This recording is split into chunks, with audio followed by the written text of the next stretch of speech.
And we didn't drop frames immediately. Welcome to the Get Back. It is I, Louis Fletcher. Joining me is Daniel. Priorities are in check. We didn't drop frames as soon as I clicked the fucking button. Thank you, Discord. Thank you, Spectrum Internet. All praise be. So far. So far. All right. Not trying to touch the money or kiss the ring. You know what I'm saying? You know. There you go.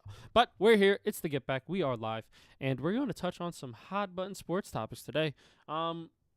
We could just kick it off, literally, kick it off with the World Cup final. Corny ass. World Cup final, Spain taking on Argentina in MetLife Stadium. Okay.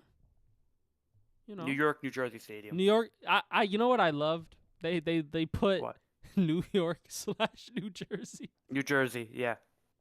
Bro, where are y'all? You're in Jersey, bro. It's just Jersey. You're in Jersey. It's okay. But they don't want to say that. They don't want to say that. They want to be from. Say they're in New York. Literally, I'm just saying. If I'm from New Jersey, I'm pissed. Yeah. I'm just saying, cause like this is a New York match. You're not in New York. Yeah, no.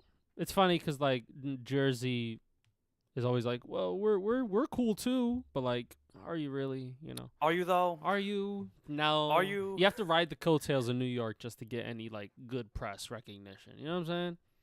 You have one stadium that we need to use all the time. That's all you're good for. To be honest, what else is in New Jersey? You got one stadium that we need to use sometimes. You got the airports. Those are nice. Airports are nice. I'll give you that. They got one airport. They got Newark. They got one airport. It's a good airport. Nice airport. But they got one airport. Not bad. You know. New Jersey Transit. It's all right. It's not. You know, it helps. Gets people. They have good trails. Good trails. Good parks to walk in.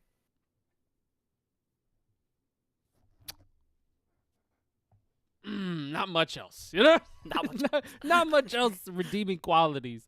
Okay, about Jersey, but there was a soccer match being played in Jersey, and the final, Spain beats Argentina 1-0 in extra time. The second extra time period, after 120 minutes of football, 1 goal was scored, compared to the third place game where France and England combined scored 10 goals.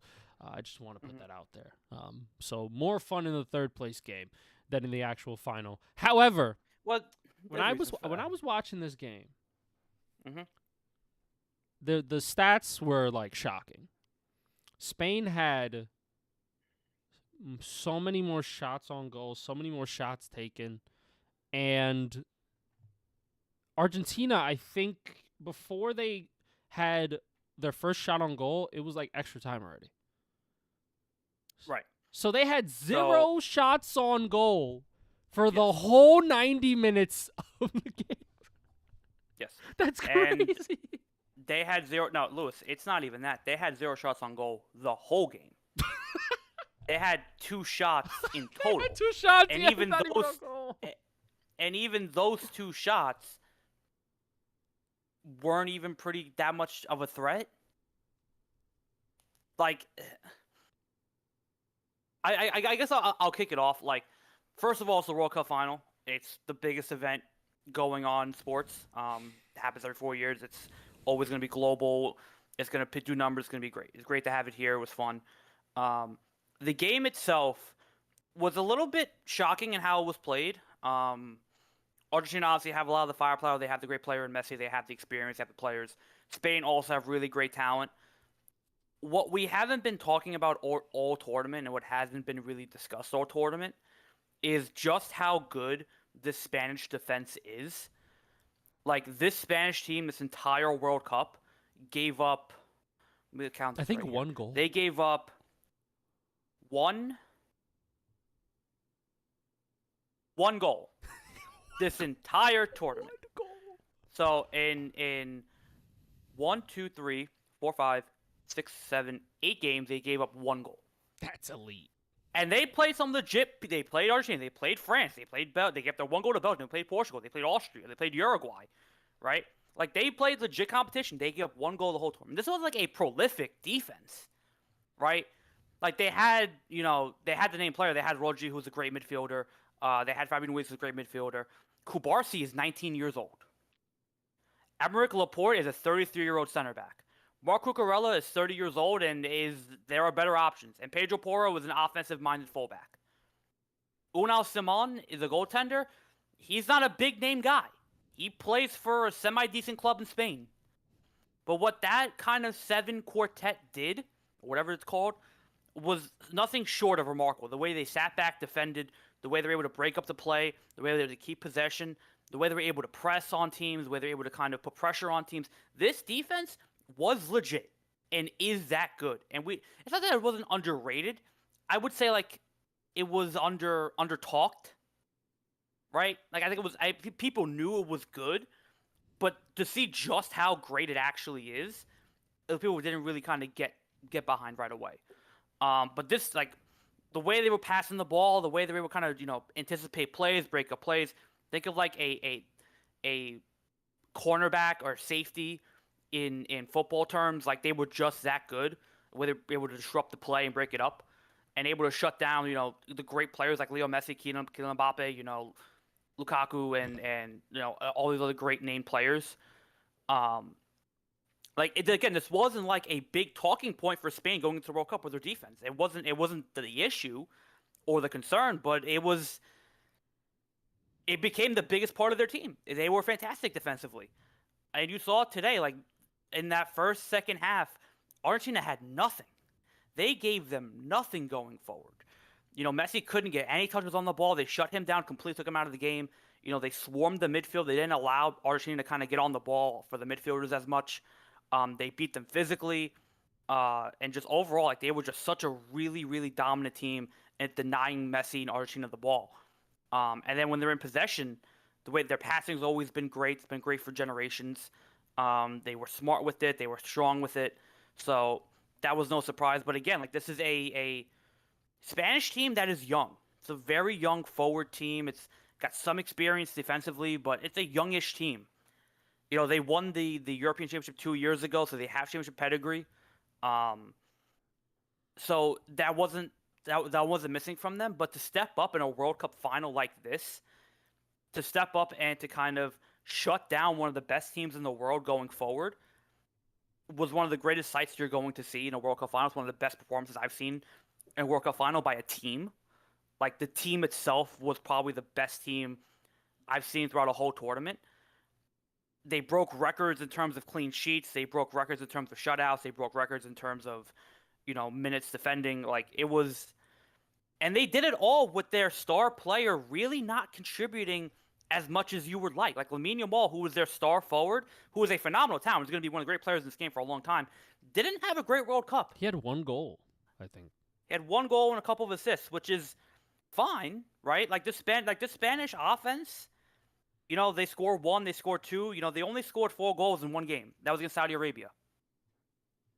As you should be doing against Saudi Arabia, respectfully. But, like, in the knockout rounds, 3-0, 1-0, 2-1, 2-1, 1-0. They're not a prolific offensive team. And Lamine Yamal didn't contribute in some of those games. But, again, as a collective and as a group, this group has been playing together for, like, the past 4 years together. They all came up together through the ranks. So they all know each other. They all know, like, the idiosyncrasies. They all know how they play with each other. They know what they need to do with each other. Like, this is a very connected group. And because of that, there is no, like, selfishness. There is no, like, ego mentality. There is no, like, hey, you are our best player. You got to put us on your back. There is none of that. Because they all trust each other to know when to step up and to get the job done. They know what they have to do. This is a team that shows up, does its job, and wins games. That's what the Spanish team is. Going into this, I thought France was the best team, but as a collective, as a group, and as a organization, Spain have the best team in this World Cup, and they showed that today.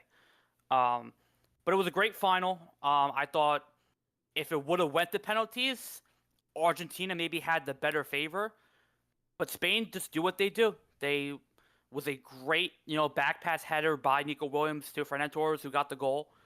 Great finish, great shot. Emi Martinez, the Argentine goaltender, had 11 saves today. He was phenomenal. He did all he could do. But when you have no shots on goal, Lewis, you don't win games.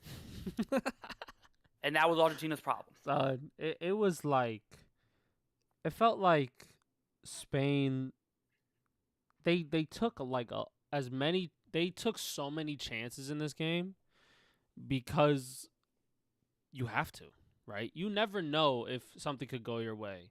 And Lamine Yamal, even though he doesn't score or may not get an assist, just his presence alone on the field is enough to make defenders weary, right? Because every time he gets the ball, he's on the right side, going down to the corner.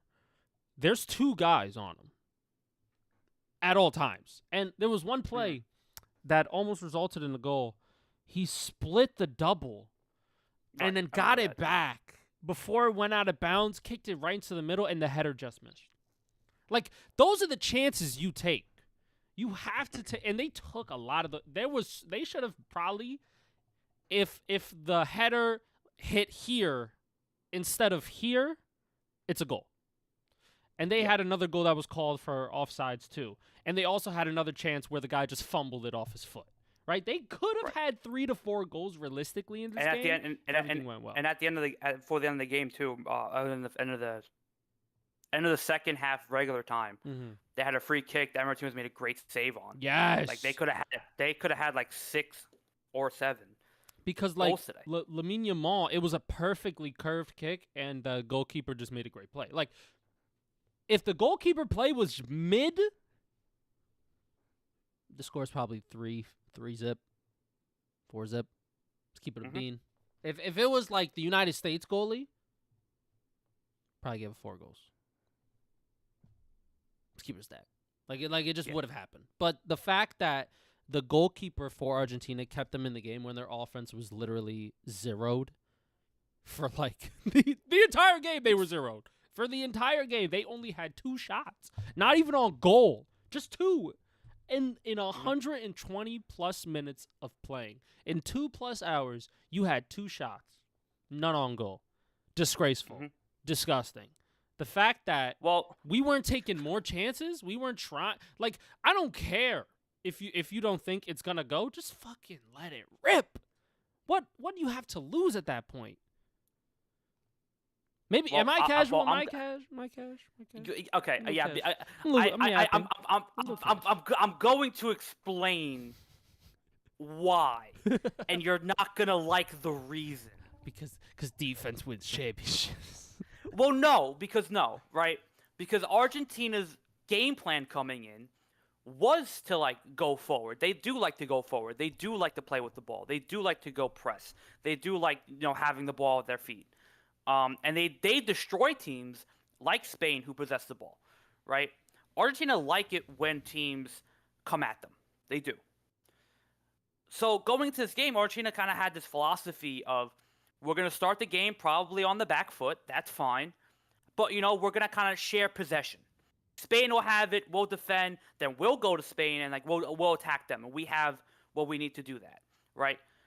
What ended up happening was in that first half, because Spain were so dominant on the ball and because their midfielders were so much stronger, and Rodri, Dani Olmo, and Fabian Ruiz were able to shut down the midfield of Argentina. You win games in the midfield in soccer. Your midfield is so important because that's where you determine how you get possession. So if your midfielders are winning the midfield battle, you're going to have possession. Because Argentina were losing all the midfield battles because they just weren't strong enough and they weren't able to kind of dominate on top of the ball, they kind of went into the philosophy of, okay, plan B.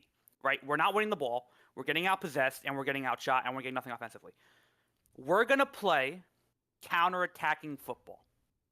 Now, what that means is that we're going to sit back, we're going to leave 2 guys forward, and every time we get a turnover, we're going to let Spain come forward.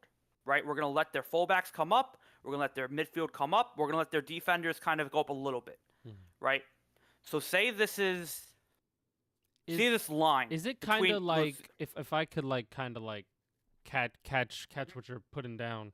Is it kind of like they want them to be within their territory just a little bit more than usual? So then, if they get the ball back, they push it forward. Now they have a chance to get a better shot. They're gonna So they're gonna push it forward, but the idea is that It's all about matchups and creating matchups. See this line between us, right, on the Discord, right? Say there's 2 defenders here. Now put your 2 fingers up, right? So now we have a 2-on-2. So the idea is that because I have 2 defenders, you have 2 forwards.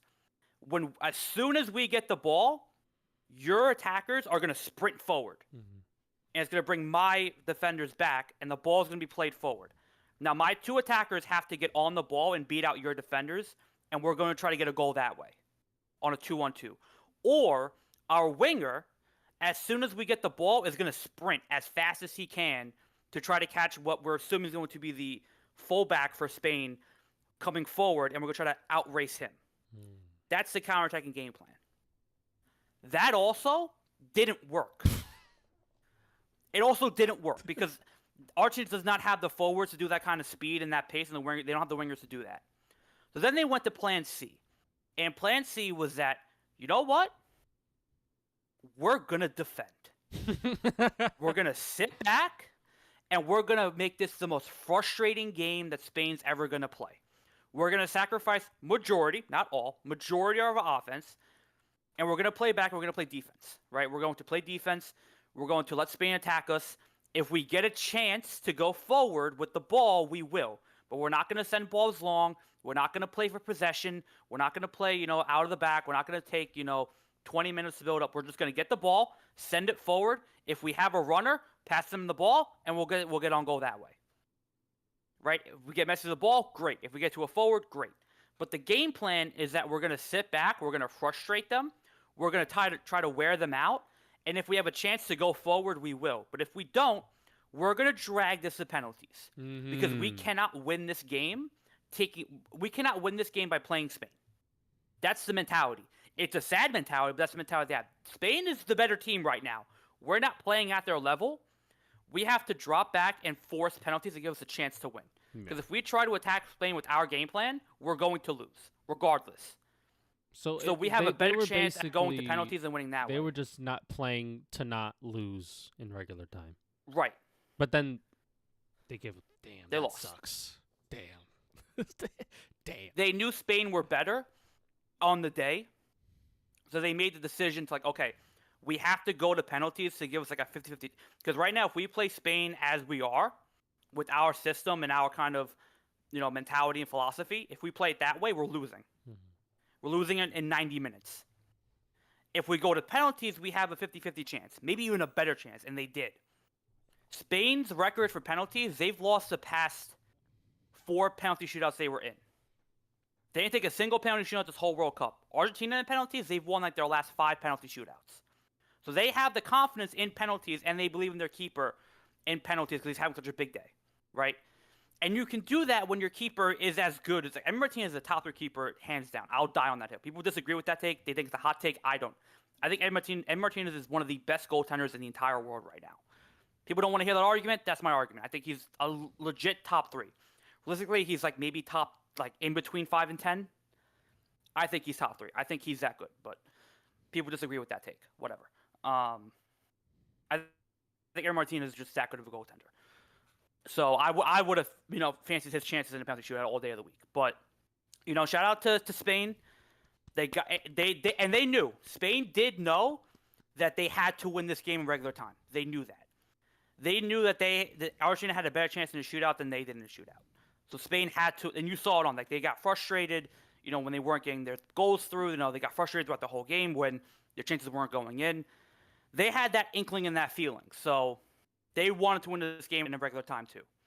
There are teams sometimes they'll also drag it out and they'll also want to play for penalties. They do that too. Spain didn't want to do it. Spain wanted to win this game in regular time and extra time.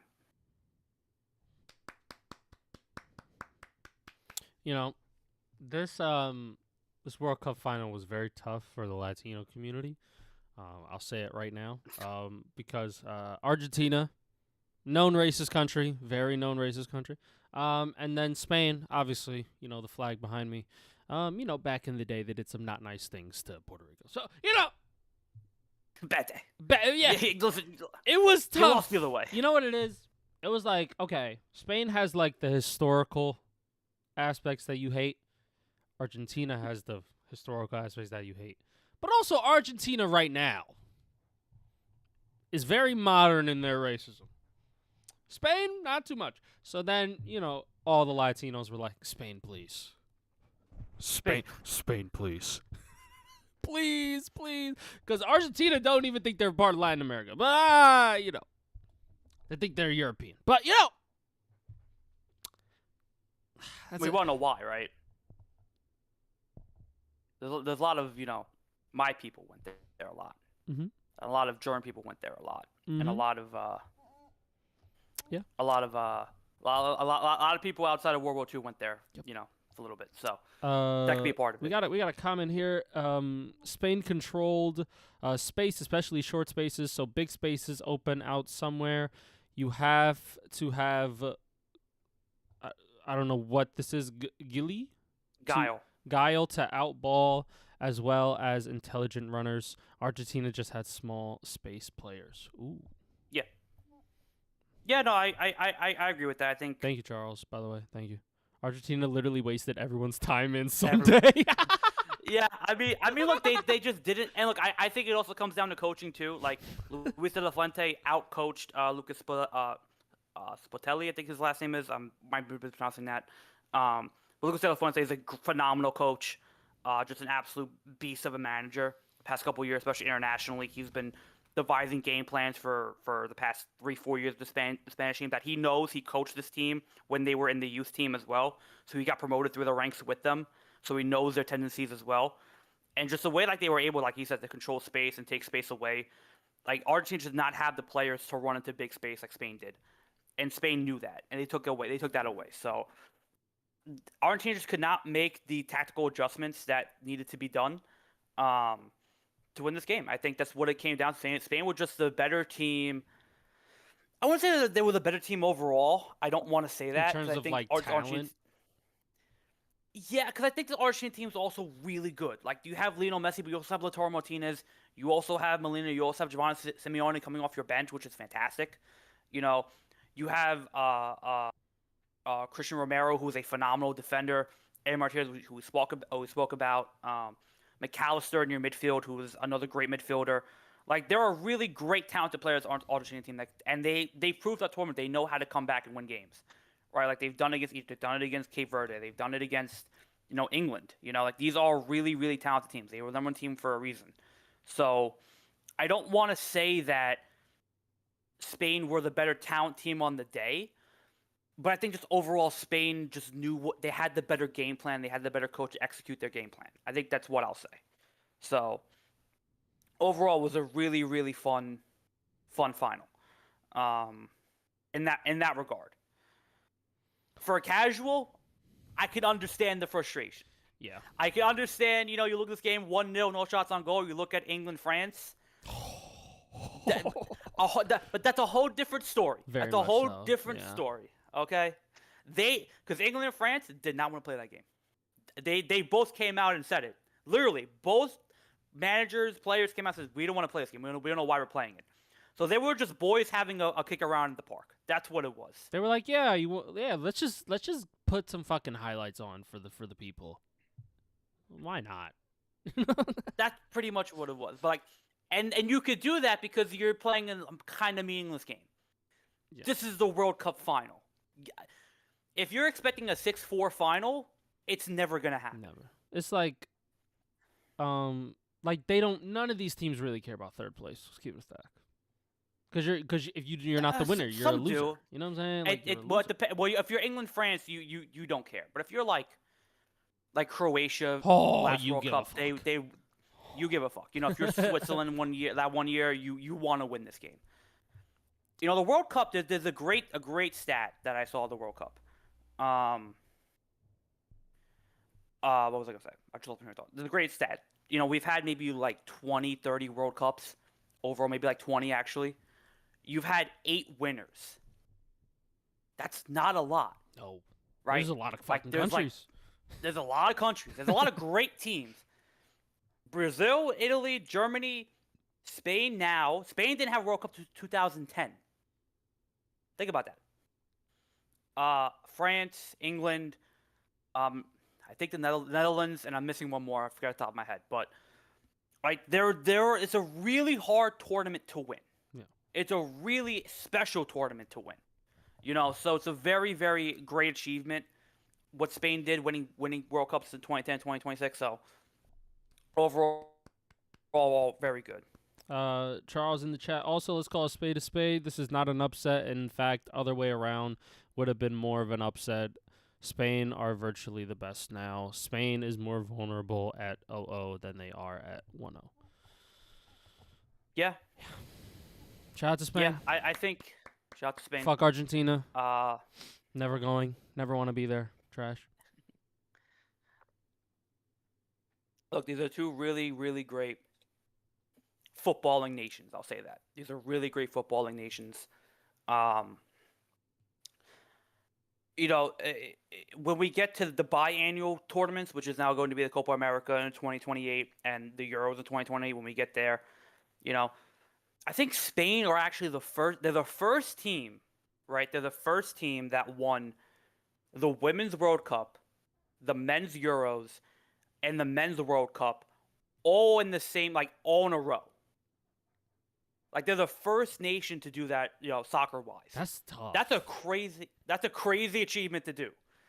So their federation as a whole is doing great stuff. So, they are, and they're going to be, their team is still really young. They're going to be a juggernaut in 2 years when we get to the Euros. They're going to be another threat. And in 2030, where the World Cup's going to be, it's going to be in Spain.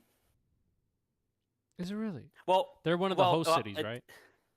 Yeah, it's Spain, Portugal, Morocco, and then it's the 25th World Cup or the 30th, one of the two. So they're going to Argentina, Uruguay, and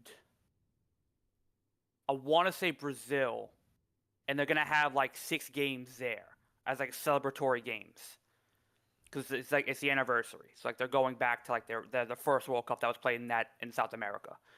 But the main hub is going to be in Brazil, Portugal, and Spain. Oh, I'm sorry, Morocco, Portugal, and Spain. Oh, that's nice. Well, shout out to Spain. So, shout out to Spain. Shout out to New Jersey. Great, and just overall, it was a fun World Cup. It always is every year. Having it here, I think, was also really, really fun. Having it here and I think getting to see the Europeans kind of appreciate America more than we do, and not having the knowledge that we have about this country was fun to see. I think it was fun that they got to kind of experience, the Wawas and the fast food and the Waffle Houses and the architecture and the history. Coming to New York City, seeing all the sights, seeing them here was fun. Them taking over Manhattan, Times Square, us being New Yorkers, that was fun to do. Fun to see. The Norwegians were great. The Germans were great. France was here. They were great. When the Brazilians were here, they made it carnival. It was a fun atmosphere. Nobody really got into trouble. Nobody really did anything bad. Everyone was respectful. And it was a fun vibe around the city for the past, month and a half. Everyone wearing soccer jerseys. Everyone kind of sporting their stuff. Everybody kind of taking over bars. Manhattan was buzzing every weekend. Mamdani was a part of some amazing stuff as well. It was a fun World Cup here. It was a fun vibe. It always is. And, I think for that point of view, I found it very successful. I thought it was very cool to see, and I thought the European nations did represent themselves well here and did a good job here. Well, moving on from the World Cup. Last thing. Keep the grass at MetLife Stadium. Daniel, Keep the grass at MetLife Stadium. Let's not be delusional here. They're not. Keep the grass at MetLife Stadium. For the love of God. Why would they? Please. We have it there. We don't gotta uproot it. FIFA. You don't gotta FIFA put paid anything for that over grass. it. They're taking that shit back. FIFA paid for that shit. They're taking it back. Take it back in blood. They don't give a fuck. Just keep the grass. It looked good. It looked beautiful. It looks so good. Beautiful. The ball had no problems. Nobody got hurt. Nobody tore an ACL. Nobody got a big knee injury. It was beautiful. Every game that was played there on grass, nobody got hurt significantly. Nobody tore an ACL. No. Nobody ran out with an American flag and tore their ACL the first play of the game. Nobody did that. And let me tell you something. Nobody did that. They were still running at 22 miles an hour. It was beautiful. Fast. It was gorgeous. Keep the grass. Keep the grass. Not Daniel. Please. Let's not get silly. Fuck. Why would we assume that they would keep that? Just John there. It's John there. Mara. It's there. You sack of potatoes. Keep the fucking grass, you piece of shit. All right? I am a Giants fan, and also the Jets play there too. You pieces of shit, keep the grass. You guys could split it. Split the financing. You know, I'll pay for the grass. I'll pay my share To for be the honest, grass. I'm not going to lie. If you had a GoFundMe to fund MetLife Stadium grass, you could probably get $1 million just out of donations. If there was a GoFundMe, the players will pay for it. Tell me I'm wrong. I don't know about all that. You know, the players will be like, well, they got billions of dollars. They want me to pay? No, absolutely not. I'm sitting here making vet minimum. And they want me to pay their $1 billion corporate, which I understand. They honestly just invest in it. It's nice. Grass is nice. You don't really gotta uproot it. Just tend to it. It's easy to tend to grass. How hard can it be to tend to grass? How hard? Just come to Staten Island. We'll show you how it's done. It's not that hard. It's not hard. We do it. We do it every weekend. Oh, water. Oh, a lawnmower. Oh, Ooh, I gotta put my seating down on it. oh, so difficult. Oh, put a tarp over it. But the snow. But the snow. Put a tarp over it, dipshit. Put something over it. Who cares?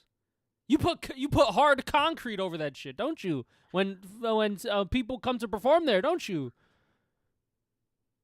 Oh, but it's cold. Green Bay can do it. Chicago can do it. Buffalo did it for years. I think in about? Highmark in the new stadium that they built right now, they have grass. They have grass. Well, I think it's indoors too, though. But still, like, they gonna have that shit open sometimes. Is it retractable? It's I don't know. retractable, yeah. Most retractable. of the newer stadiums now are retractable. You know what? Lit. Yeah. W Stadium. Because it's like, listen, it's not. I would tell you this right now. It's not hard to tend to grass. It can't be hard. It can't be hard. Literally, might be one of the easier things to tend to. Just keep the grass. Literally, and like outside of September to fucking January, February, it's not getting used. It's not getting used. Literally. Maybe for like one weekend out of the week. That's it. They don't have no money. Oh, well. It absolutely infuriates me when we're outside of NFL season and they're playing like a soccer game there or some type of game there and they're playing on grass. That like they're playing like a friendly or some shit. Like a game that doesn't matter. A game that doesn't matter, we're putting grass down for these players. You know what I mean? Like, that infuriates me. That is true. World Cup final? Sure, no problem. Bullshit friendly in April? We need the grass down? But no, we can't have grass there for 6 months of the year. No. But for this one team, we'll do it, then we'll get rid of it the next day. Get the fuck out of here. No, why would you? You know? It's crazy, man. But the damn fan. Oh, I'm getting hot in here Yep. now. All right, well, Fucking heating me up. moving on, we're going to be talking about Conor McGregor, who came out recently, updated everyone on his injury. Turns out he has ACL and meniscus damage, which means he tore that shit. Probably both of them. Definitely.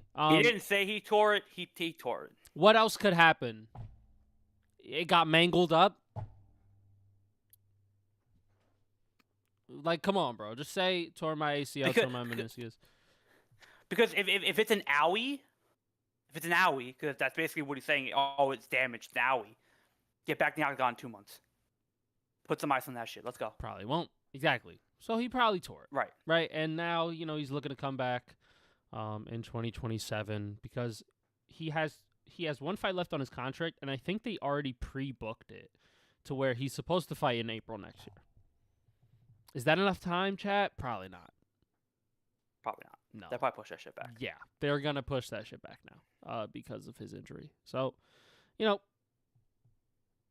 Conor McGregor's still a draw. He drew they released the numbers to Paramount. I think it was like 15 million at his peak. 15.3. And then the White House card got 17 point something. So if he's competing with a White House card that is literally at the White House and is one of the greatest cards to ever live, I'd say that's a win. Because literally it was Conor and Patty, and then good fights, but these guys aren't on the level of like stardom. Listen, who was it? Cody Garbrandt, right? Was the third fight on that main card? No. It was I think it was Corey Sandhagen. Oh yeah, right. Corey was one of them. Was the third fight on that main card? Like that's. It's good. It's nice. Good. It's nice. I like it. Hey, I'm a fan of that. I like that. Right, but when your co-mains are Alex Pereira versus Cyril Gane and Edith Poirier and Justin Gaethje, like. Yeah, you're gonna get more, and you're literally at the White House. Yeah, you're literally there. Like this isn't CGI, this isn't AI. You're literally walking down the steps of the White House. Like, of course, people. It's not a customizable stadium. Like you're at yeah. So, but hopefully Conor heals up. Hopefully, he comes back. He's hype. When he's wanting to fight and is actually prepared, people want to watch. So it draws a lot of eyes to sports. So get well soon, Conor. We may not see you in April, but we'll see you. Maybe you know what I do? You know what I do? I give Max a cookie. I give him the BMF belt. And you do Max Conor 3 for the BMF belt. Conor's last fight. That's what you do. I think Charles Oliveros has the BMF belt, right? I believe so, yeah. Yeah, he does, because he beat Max. He does. Right. So Charles just drops it, because, he's not defending that. Just drop it, give Max a punching bag. Give him, Michael Chandler. Have him just beat the shit out of Michael Chandler. And then you just... Yeah. You do Max and Conor for the BMF belt. That's what I do. And then that draw numbers. I think they're probably gonna... They're gonna text Michael Chandler and be like, "Hey, big head, how you been? It's been a while, right?" And they're gonna be like, "You want to fight Conor again? You want to fight Conor? Yeah, sure. He's still available. He's still available, and you're also trash right now, and you need to be at 170 because you are shit at 155. So that could probably be both of their last fights. Why not? Yeah, that could be cute. Because I'm sorry. If Michael Chandler's wasting away, that's fine, right? I can live with that. I can't have Max Holloway wasting away for a year and a half. The guy's got to fight. He's that good. He's still that good. So Max Holloway has to fight somebody of significance before he fights Conor again, if he fights Conor again. Arman Sarukian, where are you? Where are you? Stop wrestling in RAF. Come back to the UFC. You piece of shit. Fight. Stop being a bitch. Stop running away. Come to the UFC and actual fight. Thank you. You're just wrestling and losing to Colby Covington, by the way, which is not crazy. Colby Covington is actually a really good wrestler. He just has pillow hands, but in overall cardio, he's a good wrestler. But when's the next numbered card? Actually, I generally don't know. Next month, it's Islam. Oh, that's Makhachev and Machado Gary. Okay. All right, so we got some time. Yeah. I think we got some time. Yeah, just have Max Holloway fight Arman at some point. Honestly, before the end of the year. Lewis. MSG. November. Why not? Everybody on that card. Why not? Just do it. Why not? Tom Aspinall, Cyril Gane. Alex Pereira versus somebody. Peter Yan versus Sean O'Malley.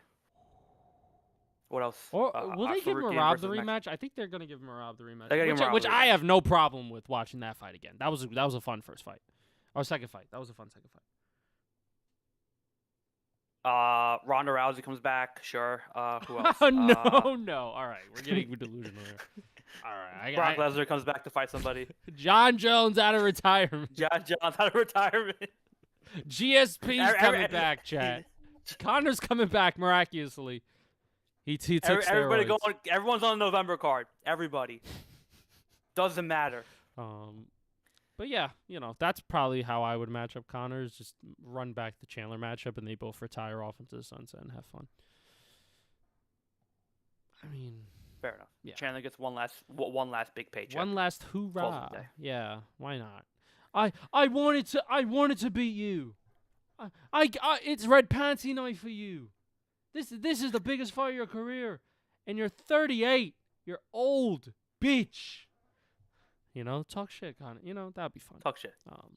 But now since the World Cup is over, we can now talk about the biggest piece of news that's out right now in the ethos in the sports world, and it is, where is LeBron going? Chat, again. How do we feel? Where's LeBron going now? LeBron, hey, you can now make your decision, okay? All eyes are on you now. Your ego could be filled, okay? All eyes are on you. All this bullshit about, they're sending you audio messages, and, they got to talk to my agent before they talk to me, and they got to talk to him, and I'm doing a whiteboard, and I got teams talking about this and pitching me ideas at this shit. Adam Silver's like, yeah, bro, chop fucking chop. Hurry the fuck up. We're trying to make this schedule. Please. Stop taking so long. I can't believe that story was real. I saw the story. I'm like, this is bullshit. I click on it. I'm like, oh, no. He genuinely said that. Adam Silver's like, we're waiting on him. So can he hurry up? Listen, NFL did their schedule release. The NHL had a schedule release, which was so funny. I don't know if you saw that. And MLB has their schedule out. The only one we're missing is the NBA because we're waiting for LeBron James. Because they gotta know. I gotta make primetime games right now. They gotta know which team. I gotta put LeBron James for whoever team he's on versus the LA Lakers on Christmas. I need to make that game. I gotta know who he's playing. So LeBron, you got like 72 hours. Okay, I'm giving you 3 days. I'm giving you till Wednesday. Whoa. Hurry the fuck wait. up. No. Hang on. Because we spoke of this last week, too. What date is Thursday? 23rd. Want to be like What's Mike? his number? 23. What's Jordan's number? 23. Oh, my God. Hurry up. It's 4 days. It's 4 days. Hurry up, LeBron. Listen, we might have actually called it. He may make his decision on 7/23. He may do it. He may make his decision on the 23rd to be like Mike. That's actually so funny. LeBron, please. I genuinely, I thought it might have been this week because World Cup hype.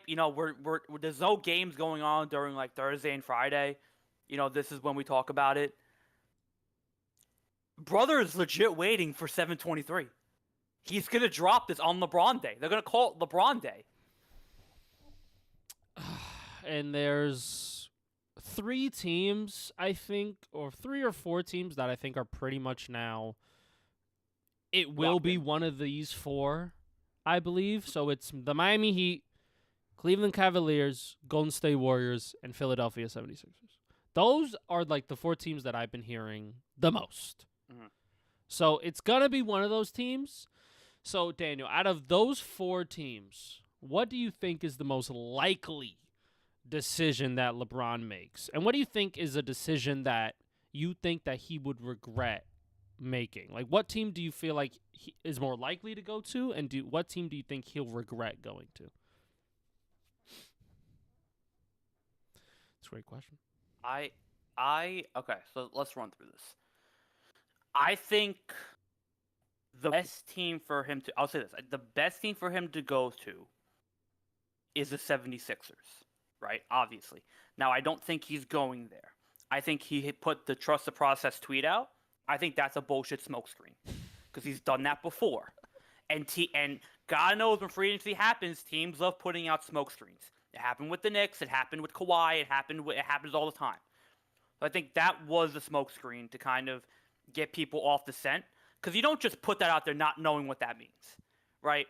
So I think that just kind of took Philly out of it for me, which is crazy. But I think Philly is the best team for him to go to, but I don't think he's going there.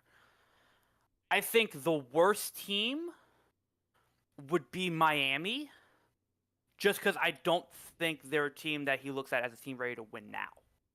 Right? And I think that's a big jump for him to make, to go back to Miami and team with LeBron, with Giannis and Bam. Because I don't think he fits that play style anyway. I think I said this last week. I think the team for him is Golden State. Right? I think that's where he's going. He stays on the West Coast. He goes to play with Steve Kerr and Steph Curry and Jimmy Butler. They have a team ready. It's a really good team. He makes that team great. The West is an absolute nothing burger this season. The West is absolute, like, with LeBron, the Warriors can finish top 4 in the West. That's how bad the West is. So I think that, to me, makes a lot of sense for him personally. He doesn't have to uproot his family. He doesn't have to uproot anybody. He could just go take a longer trip down to Golden State, wherever they play. Oh, and not Oakland. They're somewhere in San Francisco, right? So it's not that bad of a trip going from LA to San Fran. I also think he would regret going to Golden State. Right? Because I don't think that team would be good enough to maybe even be the best team in the West. If LeBron is serious about wanting to end with a title, having to go through both San Antonio and Oklahoma, maybe facing 2 of them in the playoffs, with Steph Curry, yourself, and Jimmy Butler, I don't know if that's the move to make. Maybe you beat one of them. Maybe you go 7 games with one of them. Those teams are beatable, absolutely. But you got swept by the Spurs. Or Thunder. The Spurs. Thunder. No, Thunder. You got swept by the Thunder, so you weren't even good when you had Luka. And Steph's better than Luka, I'll say that right now. But also Steph is aging. And Steph is he's on the out and out, right? If you have 1 year, right? This is it. You're done. We're finished after this 1 year. And you want to win a title, your team is Philly. That's your team that's going to give you your best chance. Yeah. The East is stacked, I understand that. But you go to Philly, you're a top 3 team, and you let everybody else fight each other. The Spurs and Thunder aren't fighting each other till the conference finals, maybe. Right? So you have to face both of those teams to get to the final and then beat a team from the East. Your path becomes, I think your path is much tougher going through the West with the Spurs and Thunder on top than taking your chances in the East with the conglomeration of the Knicks, Pistons, Magic, Cavs, Celtics, all that. Because those teams will beat each other up. Mm-hmm. In the West, you're giving lambs to slaughter to the Thunder and the Spurs. They're going to get 60 wins this season. And they're going to be rested come playoff time. Yeah. The East is going to be an absolute bloodbath. Teams are going to be fighting for the 8th seed on 45 wins. That's how crazy the East is going to be. Yeah. So you could coast in the West, but I don't think you will be the best team for it. In terms of the question, what team do I think is most likely? It pains me to say this, but Cleveland. I feel like a reunion. LeBron likes reunions. He's done it once before. Why not do it again? He likes the nostalgia. He likes, going back home, that whole kind of moniker, and, potentially helping Cleveland win a championship from being from Ohio probably means a lot to him. Being able to try and do that again with a different crop of talent. Right? So I think that's probably the most likely. The decision I think he'll regret the most is going to Cleveland. Okay? Me and Daniel agree on one thing, is that he will regret the team that we think he's going to. I just think Cleveland is not there. As you know, I'm a notorious Cavs hater, notorious Donovan Mitchell hater. I just think that Cavs D1 team, A1, D1, I'm on full ride scholarship, baby. I'm not touching payments for for my athletical career in hating on the Cavs. But I just don't see what everybody else sees in the Cavs. D. Mitch is great. He's a great playoff performer. Can't play a lick of defense to save his life. Evan Mobley's cool. He's fine. He's cool. Jared Allen's cute. He's fun. Can't make a 6-footer when it really matters. Evan Mobley's cool, but can't create his own shot. Is very timid on the offensive end. Very nice defensively. He's a nice defensive player. He's nice. But and James Harden, where is he going? Is he still going to be on the team? Max Strus and them, and Jalen Tyson, and all those other guys are coming off the bench. Can't hit a 3 to save their life when it really matters. And don't play a lick of defense. So the fact that you want to bring LeBron into this, fine, cool. But you still have no defense. You still have guys who are super timid on offense, who don't take offense into they're going to impose themselves on the game. They kind of just let the game come to them bullshit. And you have a good rim protector who sometimes is a bit of a liability on offense as well. So the spacing just isn't there for you either. I think adding LeBron doesn't help because he's also 40+. He's not trying to play defense either. So I think the Cavs team would be a great offensive team. D. Mitch, Harden, LeBron. Offensively, I don't think they really will matter. It won't matter too much. I think their offense will be good to great. But when it comes to defense into the playoffs, all these playoff teams can score. But can you defend? Can you get down and dirty on defense? Do you have the grit, the heart to really grind out a tough 7-game series with the Boston Celtics, with the New York Knicks, with the Detroit Pistons, even with the Orlando Magic? Right? Do you have?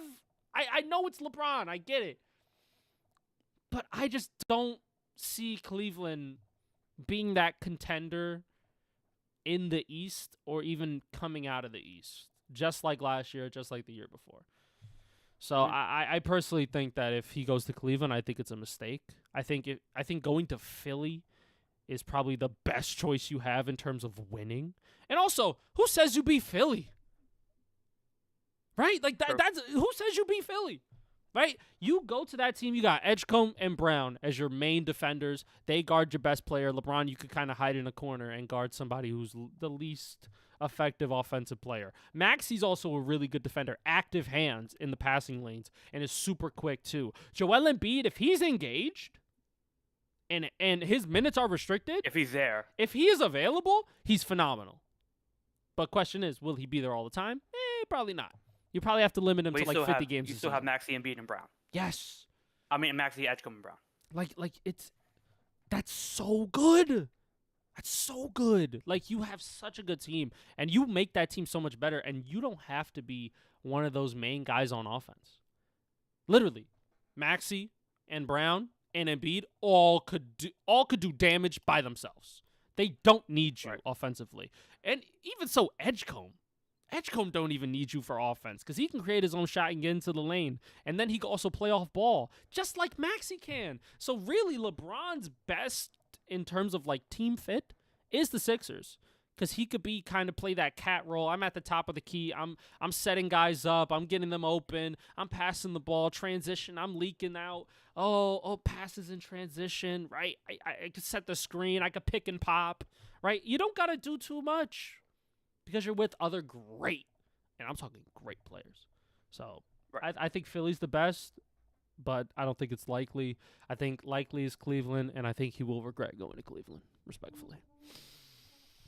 The only reason I didn't say Cleveland was because James Harden's there. I think LeBron, I could see Cleveland being as the destination because it's his hometown, right? It's where he's from. He would want to have his final year with his hometown. Sure. I think because he won a title already there, it kind of rules it out too. He did his job he needed to do there. He got the hometown hero, got this hometown team a title. That's fine. But I think mostly he just does not want to deal with a headache. He does not want to deal with James Harden. If we're picking and choosing, if we're going to the Heat, Giannis isn't a problem, but Bam just punched a guy. You know, if we're going to Cleveland, James Harden is going to be in a fat suit again and on the strip in the strip clubs. Does he want to deal with that for his final year? Probably not. If we're going, Philly doesn't really have issues, but Joel Embiid doesn't play. You go to Golden State, okay, Jimmy Butler, but Jimmy Butler's been pretty well behaved in Golden State. Actually been pretty good. And Steph Curry, and you have Steve Kerr. And You have Draymond's really a menace, buddies. but you and Draymond are homeboys. You love each other. Our homeboys. He glazes you Right. to kingdom come. Right. So I think he wants to go to a destination where he's not going to be babysitter. Yeah. You know what I mean? Mm-hmm. So I that's why I kind of lean towards Golden State, but I also I was thinking Cleveland too because of the reunion type thing. But yeah, no, I agree. I think the best place is Philly. Worst place would be Cleveland for sure. Now moving on, let's go over the trade that happened. Lou Dort of the Oklahoma City Thunder got traded to the Atlanta Hawks this morning in a 3-team trade that the Thunder get three second-round picks. The Atlanta Hawks get Lou Dort and Ryan Nembhard. And I believe the Dallas Mavericks get Zachary Versace, former first-round pick of like 2-3 years ago. So the Hawks, in terms of depth at the guard position, are disgusting. They have good defense. Nickeil Alexander-Walker. You have Dyson Daniels there. Now you add Lou Dort to that. That's nice. I like what the Hawks are doing. I like what they have there. The Hawks could probably take a big step up. This upcoming year, they could play above expectations again. And for Dallas, I mean, you get Zachary Versace. Not too bad. He finished second in rookie. He finished second in rookie of the year with Stephen Castle. He had some games. Yeah. You pair him with Cooper Flag. It was bad in Atlanta because he kind of sucked. Like, he was super inconsistent, just couldn't find his mojo. So maybe, Right. New face, in a new place. Who knows? Maybe he could revive him a little bit. Playing next to Cooper Flag is nice. They're both 6'8", 6'9", athletic wings who could do a lot of good things on offense. Hey, I don't mind it, chat. I don't mind it. And OKC gets 3 second-round picks, and they love picks. They love it all They're the time. doing it again. They're doing it again. They're going to package it for something. Why not, I mean, okay. I guess the question that I'll ask, I think this team is obviously great, good for Dallas. They got a young wing to pair with Cooper Flag, and they don't really give up too much. Great for Atlanta. They get a really good defender in Lou Dort. They have probably one of the best backcourt defensive tandems in the NBA. One of the best. For OKC, right? So they lost Lou Dort, they lost Isaiah Joe, and they've lost Aaron Wiggins, right? They've put themselves on the second apron, which is what they wanted to do. They have they shed $200 million in cap space this offseason, right? How bad does this affect them? Not too much. I think collectively as a team, they have really good defense. So I think losing Lou Dort isn't that big of a deal when it comes to overall defense because they're already good defensively with him or without him, right? I think they're going to be just fine. And also having Jared McCain, who honestly played better than him in the playoffs, should have been starting. And now he gets a chance to start. He was healthy last year. He has a really good three-point shot. He's active on defense as well. Put Jared McCain, listen, it's going to get a little zesty in OKC, let me tell you. SGA is going to start painting his nails too. Let me tell you, that backcourt, the aura is just oozing from that backcourt, let me tell you. So I think in terms of like backcourt tandem, you still have Alex Caruso there as well. Like, they're going to be fine. I don't think losing Lou Dort really does anything for them. And that hurts because Lou Dort's like an impactful player. But I think, the Atlanta needed him more than OKC needed him. Big brain, big brain, big brain. I'll say this, right? I think how do I want to phrase this? I think I don't mind the move. I think the move makes sense for what it is. My thing is like when you look at the starting lineup, right? You have SGA obviously, you have Jerry McCann obviously. You have Jalen Williams coming back from injury, Chet Holmgren, Isaiah Hartenstein. You know, have AJ Mitchell coming off the bench, Carson Wallace coming off the bench, Cruz coming off the bench, sure. This team is a stark difference to what it was 2 years ago when they won the NBA title, right? I'm not going to call it a shell of their former selves. They're still really good. But I'm not I won't be surprised if they're like maybe the 3rd seed this year, or maybe like if they have a big drop off. I like the starting lineup. It's not their best. And in the playoffs, if you're telling me our second best scorer is Chet Holmgren, I'm not loving that. Yeah, probably not. Yeah. Right? So I'm not in love with this. I'm not fearful. I think that's the word I use. I'm not fearful of this team anymore. It's still a great team. SJ is still a great player. Chet's still a great player. You know, is Jared McCain the threat that Lou Dort is? Yes. In terms of what? In terms of what are we speaking about? I think in terms of clutch shot making, putting up shots, and then consistently performing in the playoffs. I mean, consistently, no. I mean, we've seen more out of Lou Dort in playoffs, so I think you give it to Lou Dort. But what we saw out of Jared McCain last playoff against the Spurs and against the Lakers as well, he's dropping 20 every game. Like, in terms of him putting the ball in the basket, there were some nights where he was the best scorer on the team, where SGA couldn't really get his shot going, and Jared McCain had to kind of lift up that offense. And that's what I think Jared McCain gives OKC. He gives them that guy who, you give him the ball, if SGA is having a rough half, Jared McCain could get a bucket.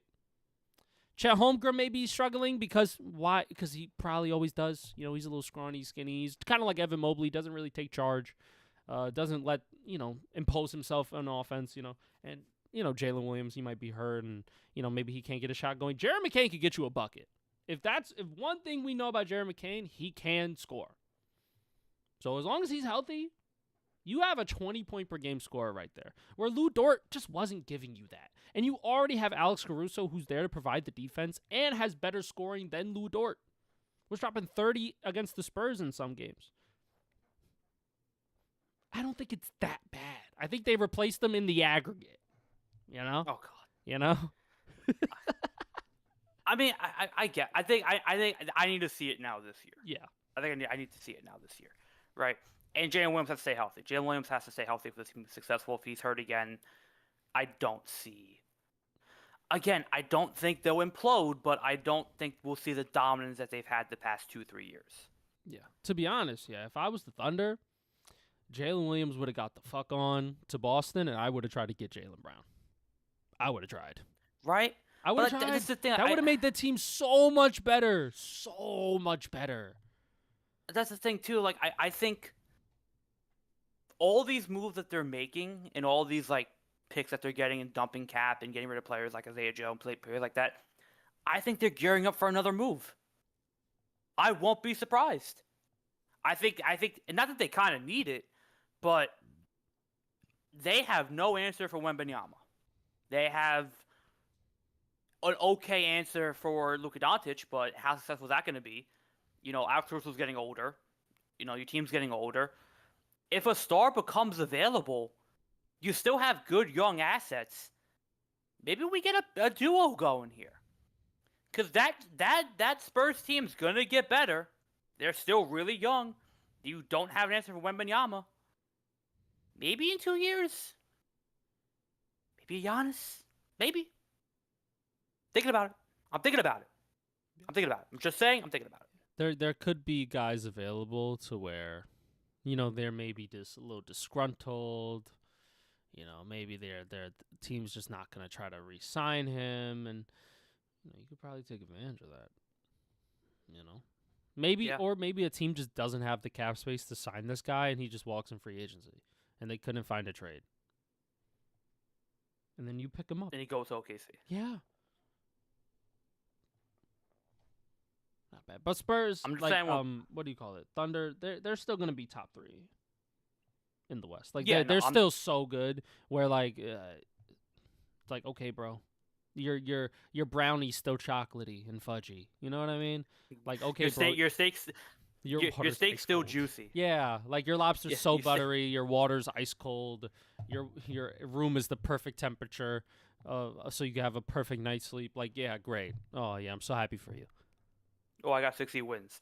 The problem is that the Spurs are gonna have 61. So it's not buttery enough. Needs more butter. I mean, man, they could have had Giannis, bro. They could have. If I'm keeping a stack, you could have had Giannis or Jaylen Brown, but you didn't. I don't know. But then, they would have asked for Jared McCain. Would Boston have? They probably would have been excited with Jalen Williams. They would be like, oh, yes, 100%. They would have took him immediately. But OKC probably never even offered that. Probably weren't even interested. Which, why? Well, they probably couldn't afford him. That's probably also the main true. thing. Man, I would have got rid of Chet so fucking fast, bro.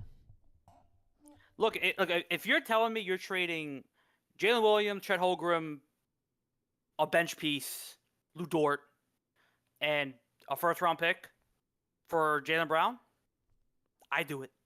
I do it. I don't mind it.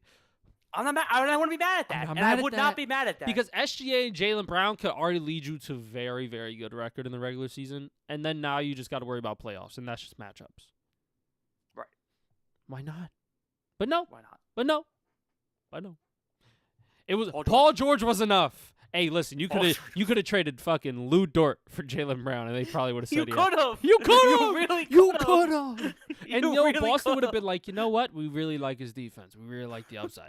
They'd be like, well, They could have. And he would have been better than Paul George. yes, he would have. That's the funny part, dude. Fuck. You didn't even have to trade Jalen Williams. You could have kept him. You could have kept him. You could have just gave him Chet, All right. and they would have been like, oh, yeah, probably. And Yeah, you know what? Good deal. good deal. And like Good deal. 2 first-round picks to butter it up. I don't know. Oh, okay. Before we move on to CTE, we talk about CTE real quick, Mhm. right? What would have pissed you off more? Paul George in the picks or Chet Holmgren in the picks going to Boston for Jaylen Brown? Oh, Paul George, because at least Chet Paul George still Holmgren's pisses you off? young. Chet Holmgren still has years to develop into a great player and to better than he is already. Paul George is on the tail end. We know what he is. Fair enough. Chet Holmgren still has a lot of room to develop. And he's so Fair good defensively. He's way better than Paul George right now. So, like, this isn't, like, off a third-place MVP voting, Paul George. I'm sorry. It's not. It's not 2017 anymore, low bro. It's 2020. That's 9 years ago. Sorry. Like, that's just not what shit is now. But Time when the season starts. No, it's not. Well, we're waiting for No, the it's not. schedule. LeBron, hurry the fuck up, LeBron. please. Speaking. Before we get to the division review, Mm-hmm. there's one quick NFL story we have Yes. to talk about. And it revolves around a giant player.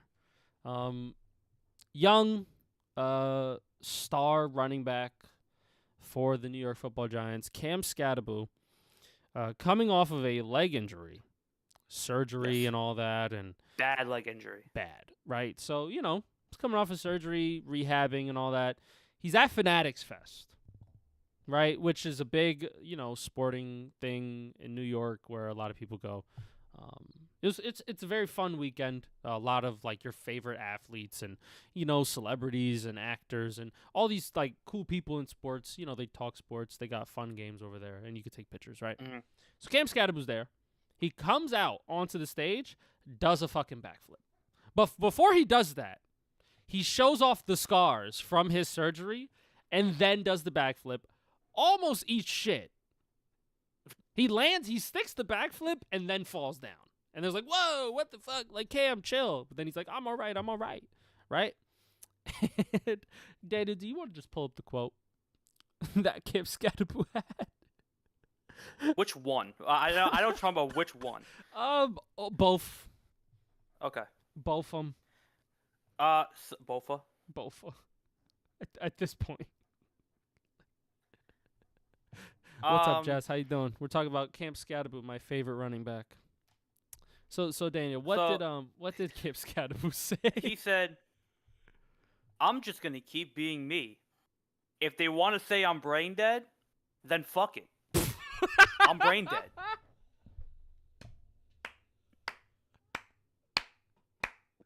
That's the CTE kicking in early. I love him. I love this kid. Pay him. Give him. He also said, "I will not get hurt. I will not hurt myself before the season." As he responds to his viral backflip. You know what? He said he revealed his favorite flavor of crayon on Fanatics Fest. The blue crayon.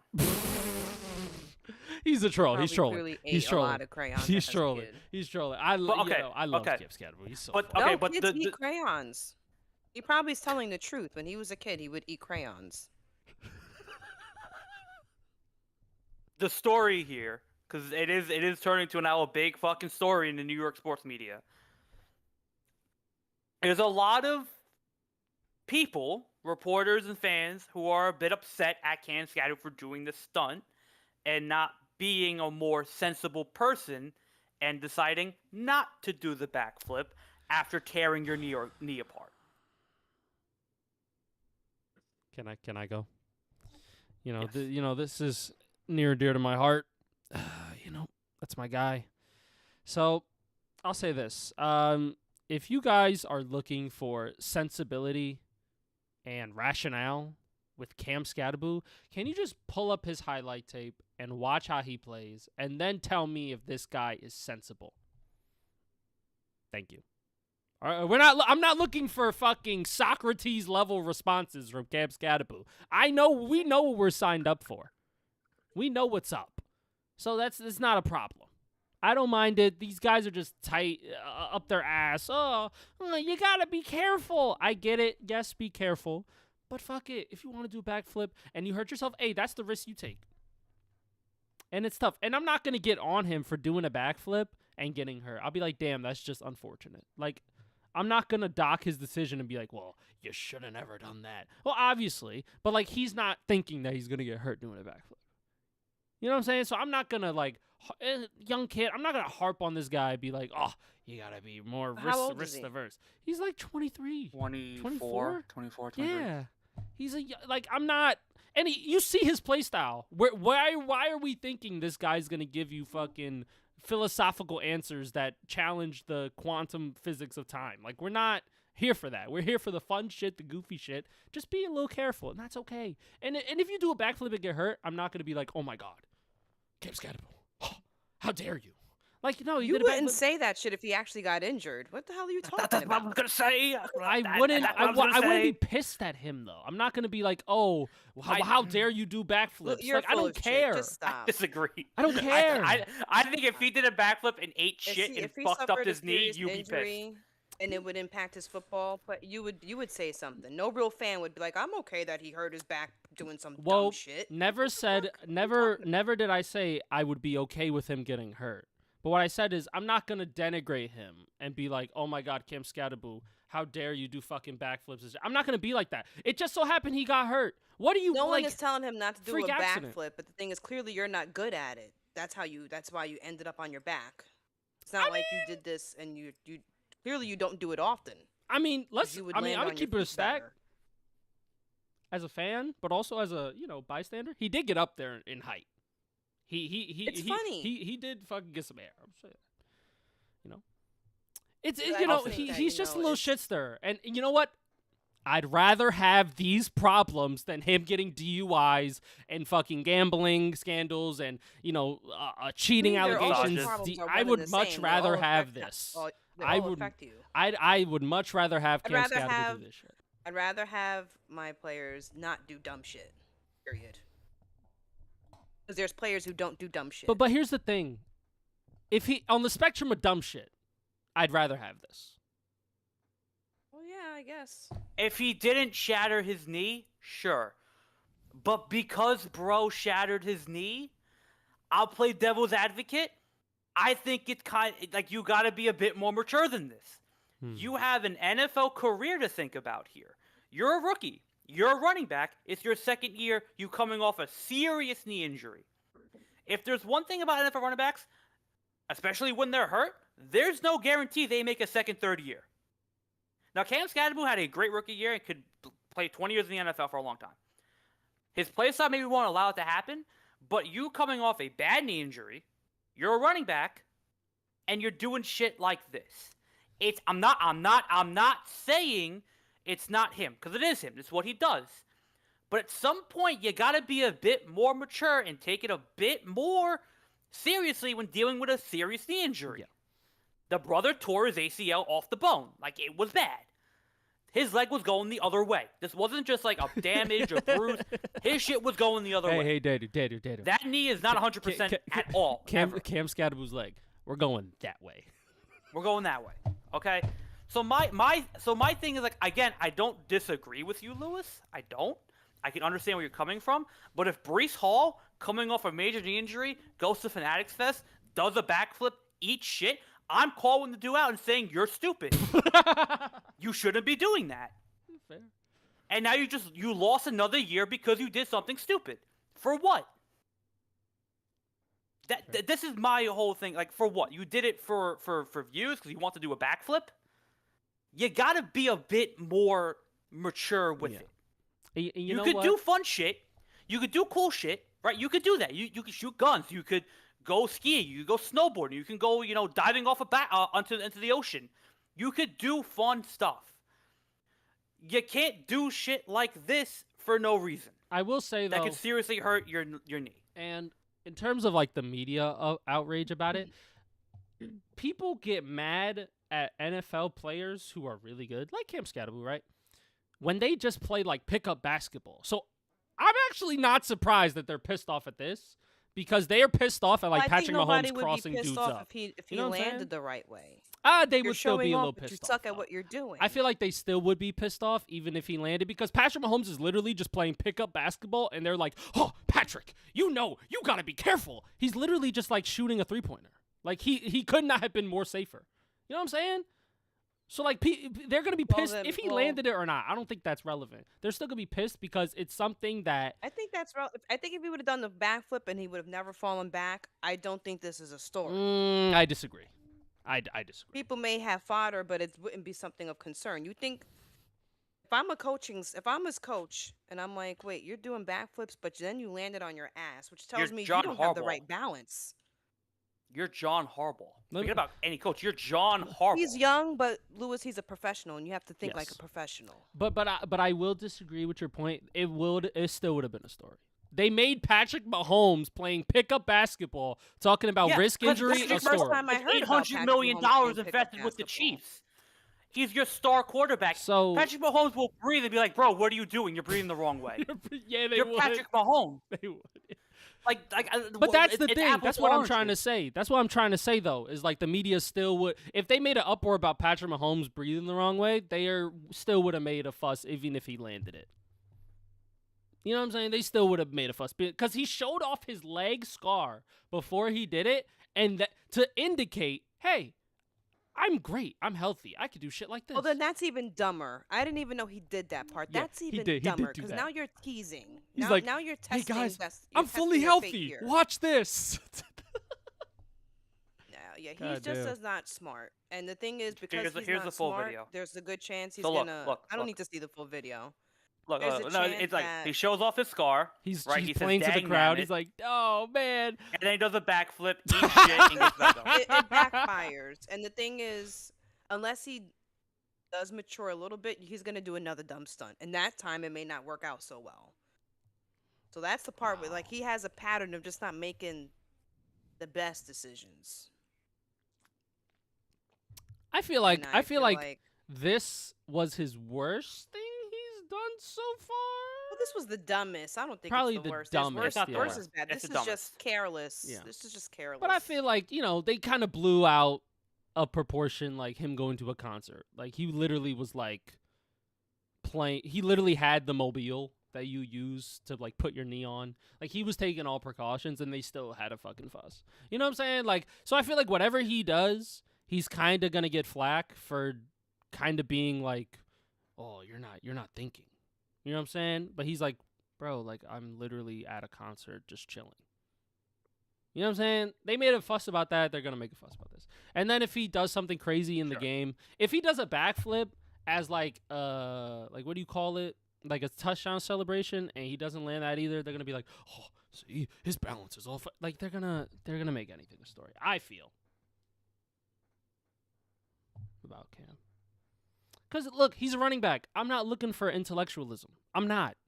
I'm here for good vibes and good fun. No, but you're looking for sensibility. You're looking for sensibility. This guy runs his head into people's midsections. Maybe not even that. I'm just looking for him to bulldoze motherfuckers downhill. Like he can't do that if he's fucking up his leg on a backflip though. That is true. But I'm not gonna like be like, yo, Cam. How come you didn't land your backflip? Oh, Cam, you're at a concert. Sitting on my high horse. I would never. Okay, but being at a concert and doing a backflip when you shatter your knee, two different things. But people still made like an uproar about both. But we can agree that was something stupid to be upset about. Very much. We can all agree. Okay, people being mad at the concert is dumb, but to be I surprised could see the that argument people for are this mad at this is kind of like dumb too. Yeah, I could see the argument for this one. I can too, but I'm just not on their side. I'm like, I'm a bit more gracious with my boy. Maybe because he's my boy. You know what I'm saying? Maybe because he's a giant. If he wasn't a giant, maybe I would talk. If it was like Bijan Robinson, you'd be all over him. Maybe not. Even then, I don't feel like I'd be too like pissed. I'll just be like, it's something that happened. All right, you know. The fact that people made like a bigger fuss about it makes me like care about not about like what happened, but just about the situation as a whole. Like I'm kind of like neutral. When I'm like, you know, he did a backflip. Sure. He kind of ate shit. At least he didn't fall face first. You know, at least he fell on his cheeks. Oh yeah, I guess, mean, you know. He's lucky. That's that's the worst how he landed. That it wasn't worse. But I feel like it makes it look stupid. He could ate shit. It's just egg on your face when you're trying to show off how healthy you are. But it's like now you can't even land the joke you were trying to show. You can't land. You know what it gave? Talking shit, but you can't back it up. You know what it gave? It gave like red pill guys being like, all right, guys, this is how you pick up women, and then they go do it, and then they just get no bitches the entire night. Like, you know what I'm saying?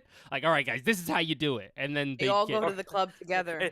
It's all like, yo, we're going to the club. I'm getting 20 girls, and then you get the next frame.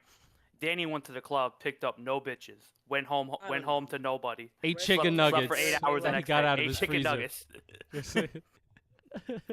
Well, we're gonna stick on the topic of football because now it is time. Real quick, because we need her opinion. Jess, real quick, where's LeBron going? Oh yes, where's LeBron going, Jess? I don't know. At this point, I don't know. All right, you got 4 He's doing teams. An Aaron Rodgers thing.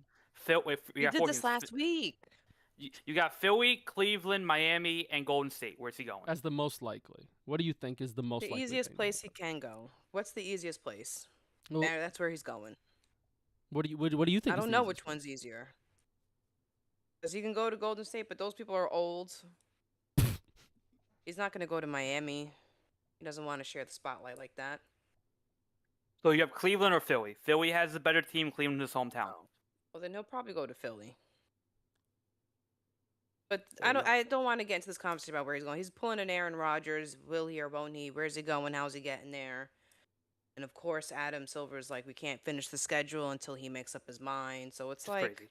It's a very tiring process. That's like it's old. You know what's funny? Roger Goodell read that quote from Adam Silver and he was like, I would never.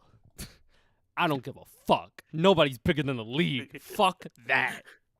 But the NFL, they make their schedule similar. They do care about who's playing where. They do care about the major matchups. However, the players don't run the league.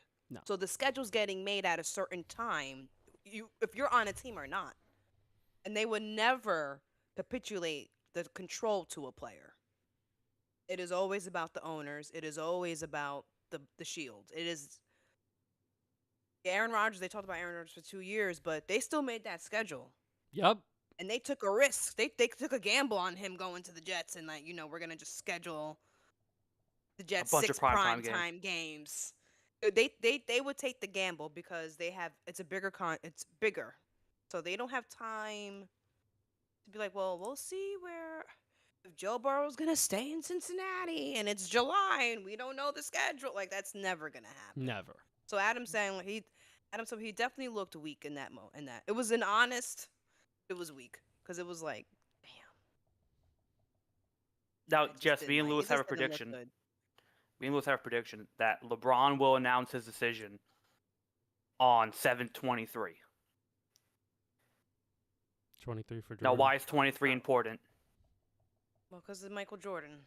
There you go. Yep. We're going to call it LeBron Day. Because LeBron wears 23. So it's LeBron Day. Our prediction is Thursday. It's going to be sometime this week. It's going to be Thursday. As a millennial, I think first of all, both of them deserve their own pillars, their own mountains.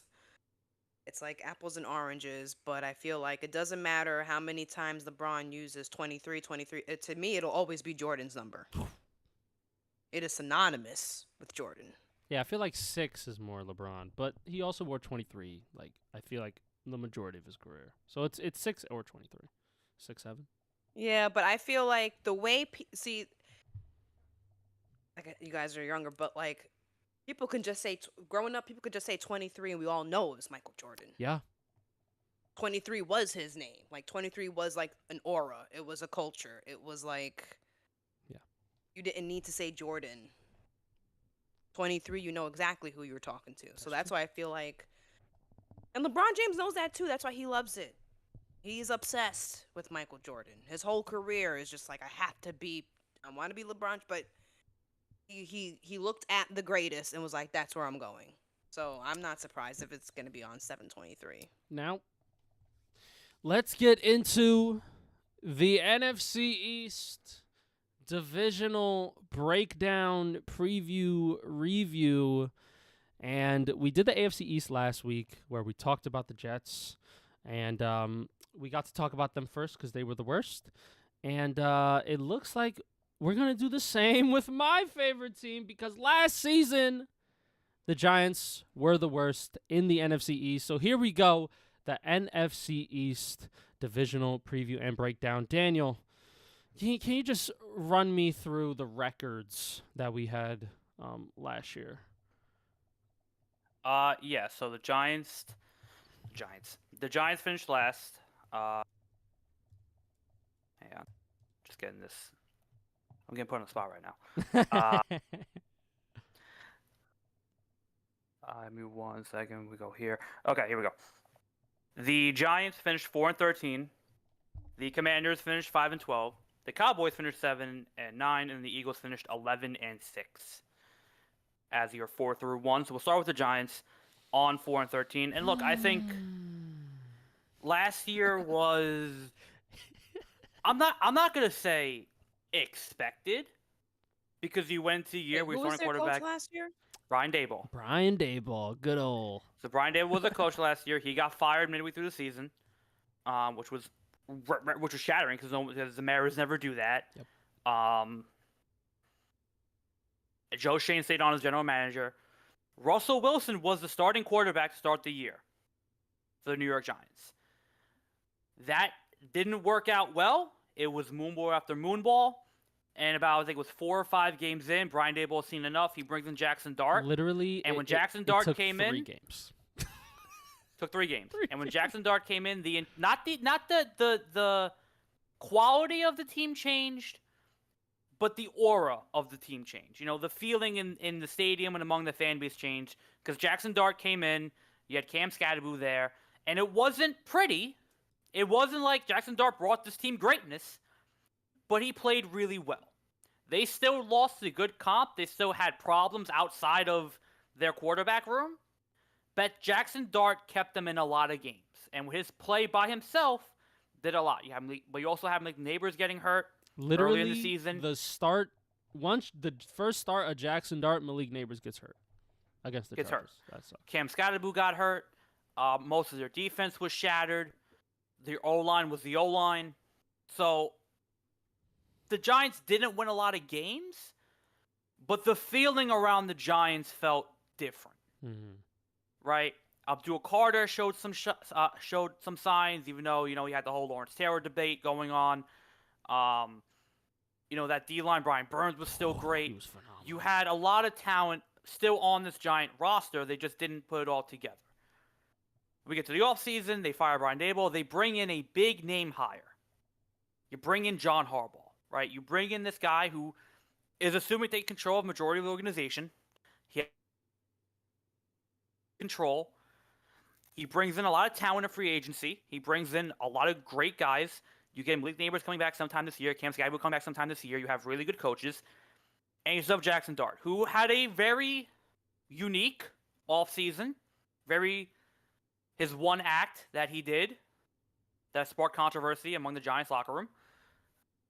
But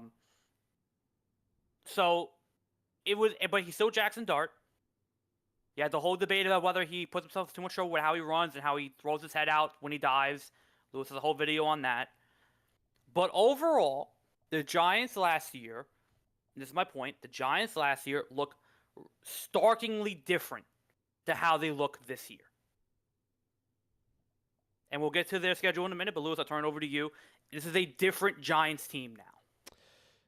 Yeah, I mean, once they made the change to Jackson Dart, you kind of just felt that this team finally had a competent quarterback at the position for the first time since Eli Manning was the starter, right?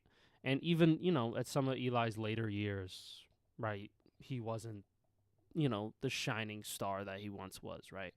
So Jackson Dart came in and just brought a level of competency to the quarterback position that the Giants just haven't had since Eli Manning. And, wins his first start, right? He goes into New Orleans, 5 turnovers, right? I remember watching that game. I was pissed. I wanted to rip his heart out, right? But then comes back, destroys Philly on a Thursday night. Creme de la creme of Jackson Dart. That was, I think, one of his best games that he's ever played, right? And then the next week, and on this schedule, you look at there's a lot of L's. I'll give you that. However, context matters in this one specific instance because they were destroying Denver at one point. They were beating Chicago, right? They were up against San Fran, right? They could have had a couple more wins against really good fucking teams. And their team obviously was not up to snuff. But the reason why is because they had Jackson Dart. Is because he elevated the talent around him. So the assumption now is that you put more talent around Jackson Dart, better talent around him, they're going to be even better, right? And I think you kind of did that first by bringing him a good head coach.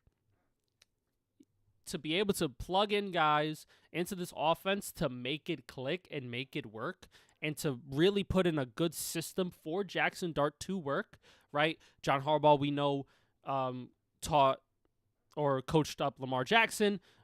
He drafted Lamar Jackson and changed his whole entire offensive system so Lamar could be successful. And you see what he did 2 MVPs later, right? And Jackson Dart, he's not Lamar Jackson, but there's similar traits. Jackson Dart likes to run. He has a nice arm. He's able to run out of the pocket, evade tacklers, throw on the run. He's accurate downfield. He has a lot of good traits that you love out of a quarterback, and he's young as well. So Jackson Dart is going to be able to learn a lot under John Harbaugh and to be able to cater to him. I'm going to cater to you. And, I would have liked them to have a higher draft pick than 5 because we won the last 2 games. That was a big topic of discussion. We beat the Raiders, and then we beat Dallas in the last game, so basically taking us out of the number 1 overall pick. But that's okay because we still got really good draft picks in Arvell Reese and Francis Maui Noah, the 5 and 10. So we also did really good in the draft as well. And in terms of like the roster now that we're looking at, Hopefully Malik Neighbors comes back healthy because I still don't know what's up with him and his knee. He has extra cartilage in his knee now, getting it cleaned up and stuff. I don't know what's going on with Malik Neighbors. I'm going to keep the stack. So a lot of our young guys, I'm a little shaky on right now. But our offensive line is much improved with Francis Mauigoa at guard, Andrew Thomas coming back healthy, Isaiah Likely, Patrick Ricard. And then you kind of rebuilt this defense just a little bit. Right? Signing DJ Reader, keeping Brian Burns. Arvell Reese is going to be your Swiss Army knife on defense to where he could rush the passer but also play out in space. Right? Greg Newsome with Drew Phillips, Paulson Adebo, and Colton Hood added to that CB room is going to be really good with Javon Holland coming back. And Abdul Carter looks to take a step forward. Right? And you still have Kayvon Thibodeau, Micah McFadden. You still have a lot of good guys coming off of this bench that are able to make a impact. So things are looking up right now. And I know me, Daniel, and Jess, we have had talks about this, how I may be a little bit cynical when it comes to expectations for the Giants this season. But I do think that they are much improved, and they will be better than last year, clearly, by a mile. Just the matters of like how many wins we think they'll have. We're gonna disagree when we get to the schedule. Oh, we're disagreeing, baby. Because it's not the get back if we don't disagree on some of these schedules, you know. But yeah, in terms of my team last year, they were shit. But they showed signs that, you know, with the right coaching, the right system, Signs of life. They showed signs. right? Of life. It's like a plant growing out of concrete. You know what I'm saying? The surroundings aren't good, but a plant grew out of concrete. What if we put this little plant in grass? What if we give it a little bit more sunlight? What if we give it a little bit more water? A little bit more good eats, right? Why don't we let some things seep into the soil? You know what I'm saying? Right? So, who knows? Who knows, baby? You know, but Jess, what are your thoughts on the Giants before we go to the schedule? yeah. I think they'll make an improvement. I don't know if it's going to be they walk away with 10 wins. But I think what was their record last year? 4-13. They were 4-13. Maybe 8 or 9 wins. Yeah, I mean, I could see. because I think they may need a year. John Harbaugh may need a year to implement everything he wants to do and the type of roster he wants to have. But, you know, compare it. I don't know. I think as the Cowboys, She's I'm talking herself in. already She's talking herself betting. into it. No, I'm not. She's talking herself into it. Because I also think just the Eagles this are still the biggest threat in the NFC East. I think the Cowboys, like, we don't know what the Cowboys are going to do. Philly. Well, I just said I think Philly is still going to dominate. Yeah. I just said the Dallas. NFC East. And the Commanders, I don't see them. They're not like, I don't think they're worse than the Giants, but I feel like We'll get to them. We'll get to we'll them. get to them. Yeah. they're like running for the same place. The Cowboys, the Commanders, and the Giants. They're all battling for like the same. They're kind of like the same. Second Listen. place. They're running for second place, pretty much. Yeah. I'll give them 8 or 9 wins. 10 wins, maybe pushing it. And Let's see what the schedule is. only a super fan will be like 15 wins.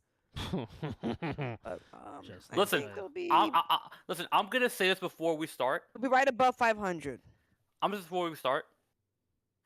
I have been waiting to talk about this division because I know you guys. I've been hearing what you guys been talking about the past couple weeks. We talk about teams and divisions. We are going to disagree with this division the most when Heavily. it comes to me. You two may agree with each other. You are disagreeing with me. Heavily. We have two different visions about this division. Heavily. This is going to be our most controversial division in this entire thing that we do. Oh, this yeah. whole segment. 100%. Let's get into it. And let's get on with it. What's their schedule? Dun, dun, dun, dun, dun, dun. It's record prediction time for the New York Giants 2026-2027 NFL season. And we're going to start straight away with week 1 at MetLife.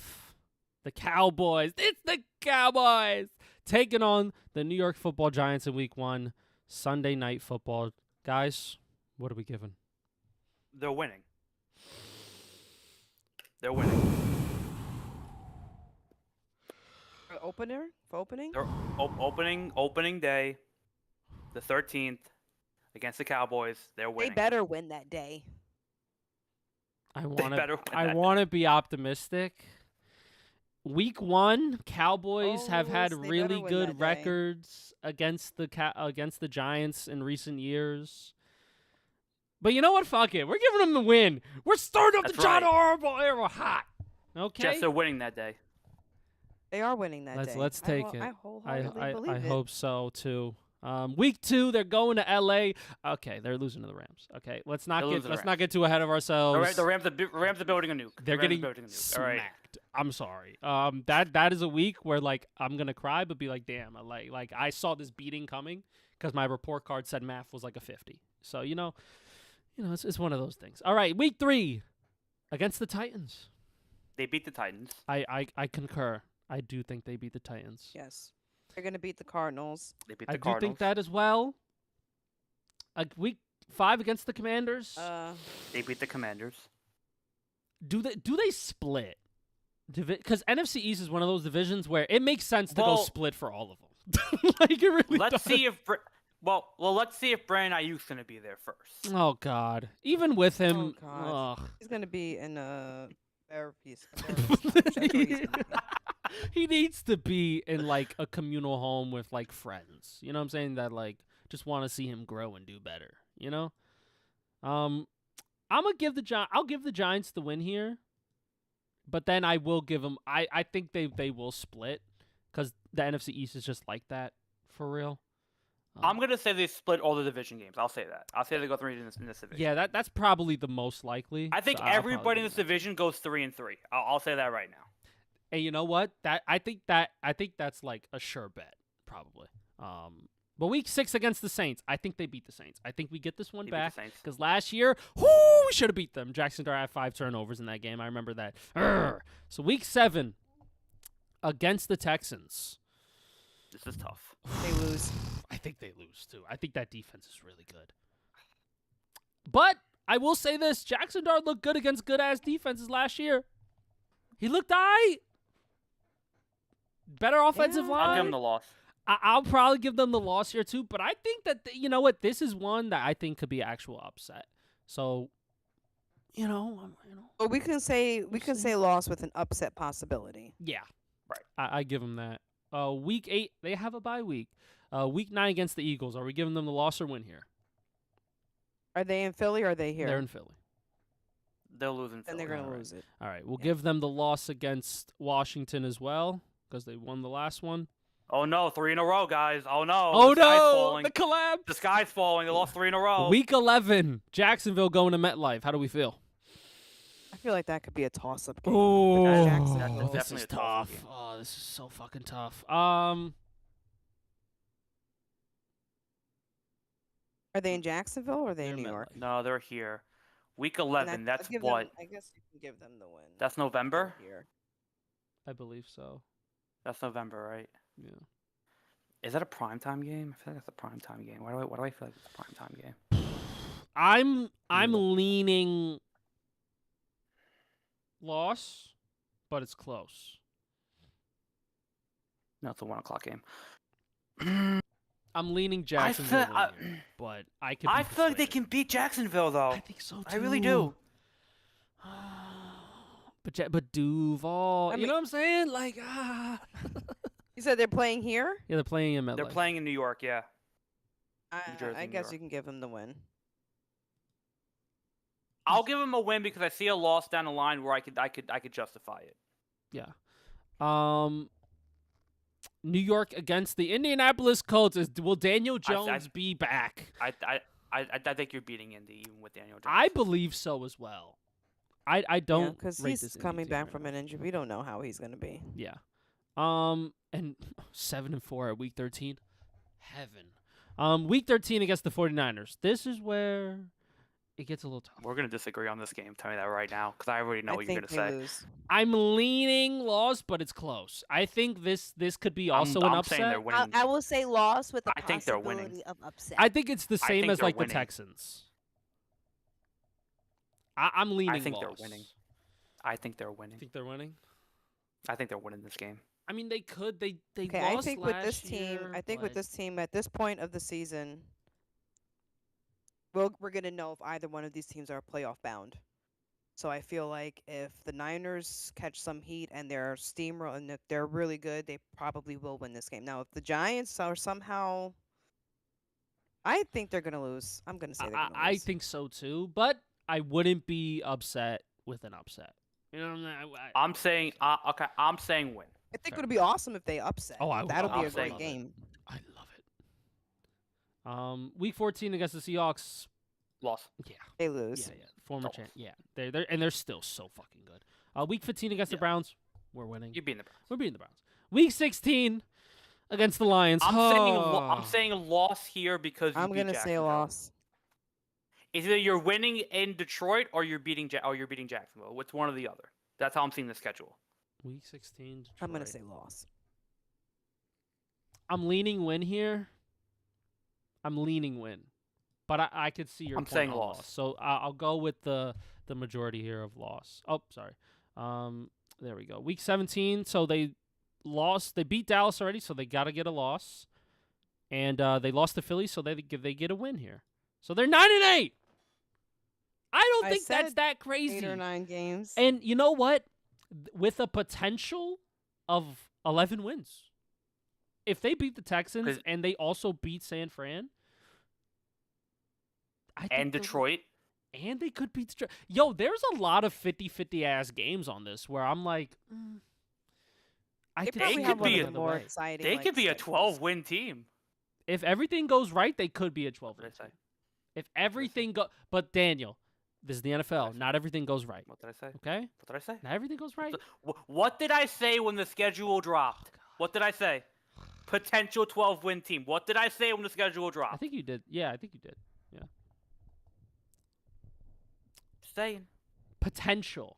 I like potential. You know?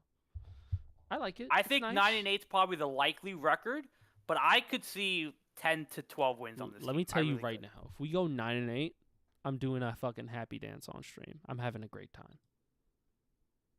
It's gonna be a It's wonderful 9-8 with potential for playoffs. time. I'd 'Cause- love that so much. I'd literally be like one of the happiest guys on the fucking planet. It would be that crazy. Let me go. You know, you don't have a lot of primetime games too this year. I'm looking at that right now. You know, we You have we don't need the shine right now. We need to grind and build. You know what I'm saying? you have one Thursday game, one Sunday night game, and 2 Monday games. And that's it. And the Philly game could be flexed. So 4 or 5. I mean, So 4 or 5. not bad. But overall, Not bad. like this Giants team potentially looking nice. But as a cynical Giants fan, as a non-fucking glazer of this team, let's temper expectations a little bit. I Okay. think 9 wins would be such a success. I haven't seen 9 wins in like 4 or 5 years. It's been I haven't seen 9 wins at all. I get you. We talked about the Jets last week. All right, we're talking about my struggle right now. This is my truth, damn it. Oh my God, can I tell you a funny story? Just quick. Talk about Sure. it. So I'm at work today, and of course we're watching the World Cup, and Argentina lost, and I'm talking to one of my coworkers, and she's like, "Oh, you like football?" And I'm like, "No, I'm waiting for American football to come back." The girl, my other coworker, she's like, "Oh, who's your team?" I didn't say anything. I just had this look on my face, and she was like, "The Jets." I was like, I was like, Wow. "How the fuck did?" She's like, "I grew up around Jet fans my whole life." She knows the look. She knew the So look. I don't know if she's from Long Island or she's from New York, but she was just like, I know that look. She saw the pain and I was agony like- in your eyes, and she was like, "You had to." That I root was for even me, like, Ahmed." oh, God, you're gonna make me say it out loud. This is why we're getting the second team, because we need something else to say apart from the Jets. Yeah, we're Jet fans, but I also like so. Yeah. Well, Yeah. next team, you guys could start because I'm gonna That's pee. so funny. We're gonna start on the Washington Okay. Commanders. Daniel, kick it off. Next team is Washington Commanders. They went 5 and 12. I think I said. Another interesting team last year. Jane Daniels was hurt majority of the year, and even when he came back, he didn't look the same. Terry McLaurin was hurt for a majority of the year as well.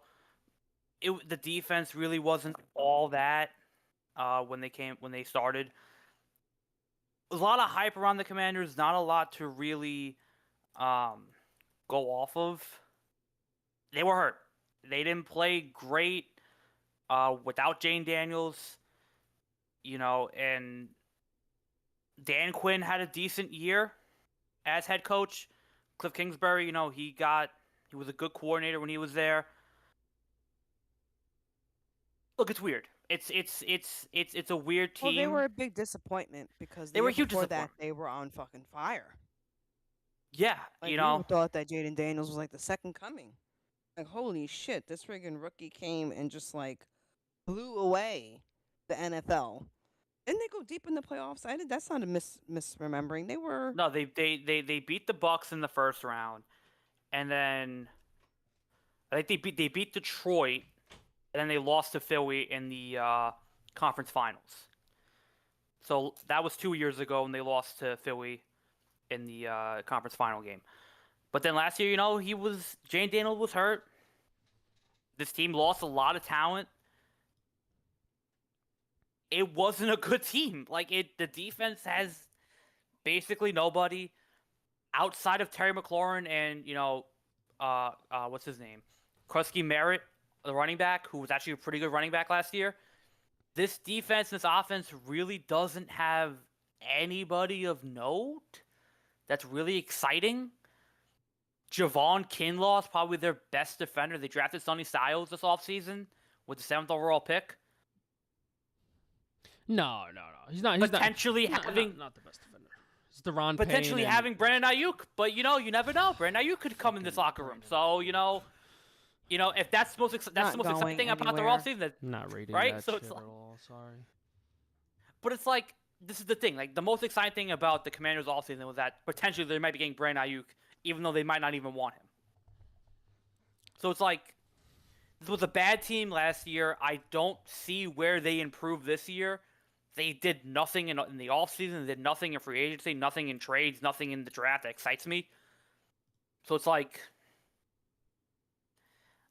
Dan Quinn, you did good 2 years ago, and Jane Daniels looks pretty good, but when he was hurt last year, he didn't look great.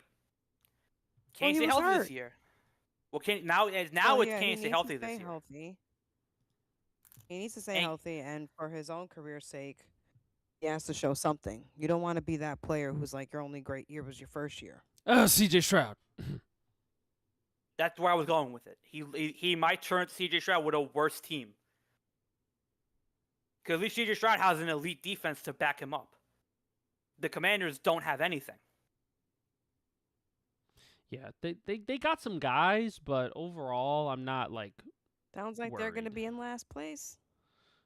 They could. Maybe. Who knows? Hey, if we play the game, what's their schedule? Hey, listen. We might find some wins here, chat. Let me pull it up for you guys real quick. Let's see. Skis.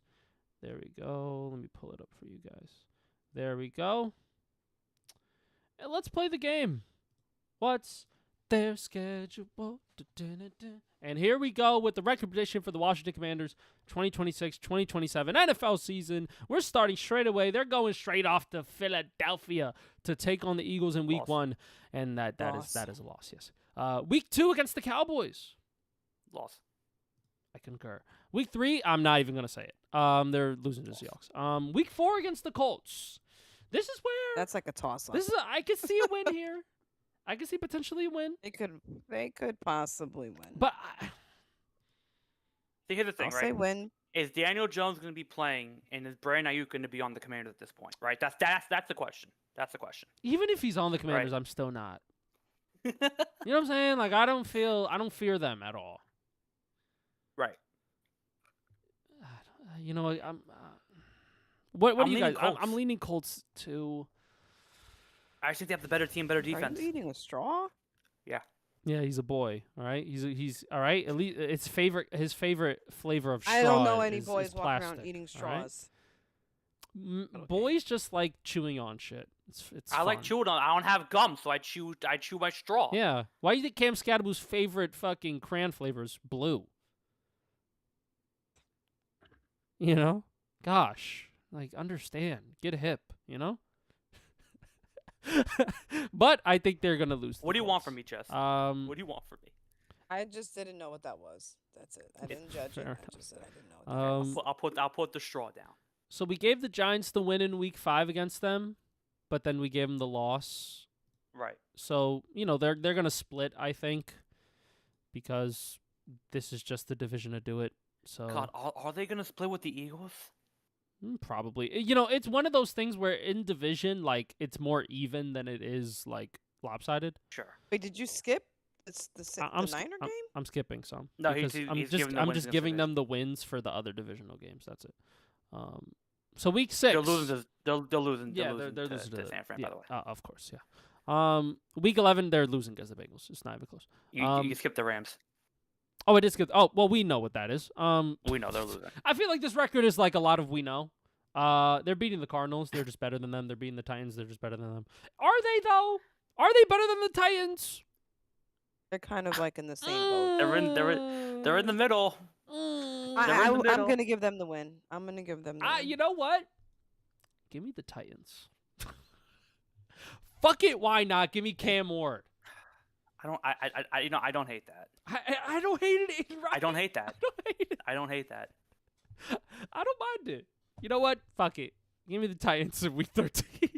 They're obviously losing to the Texans. They're obviously winning against the Falcons. Losing. No.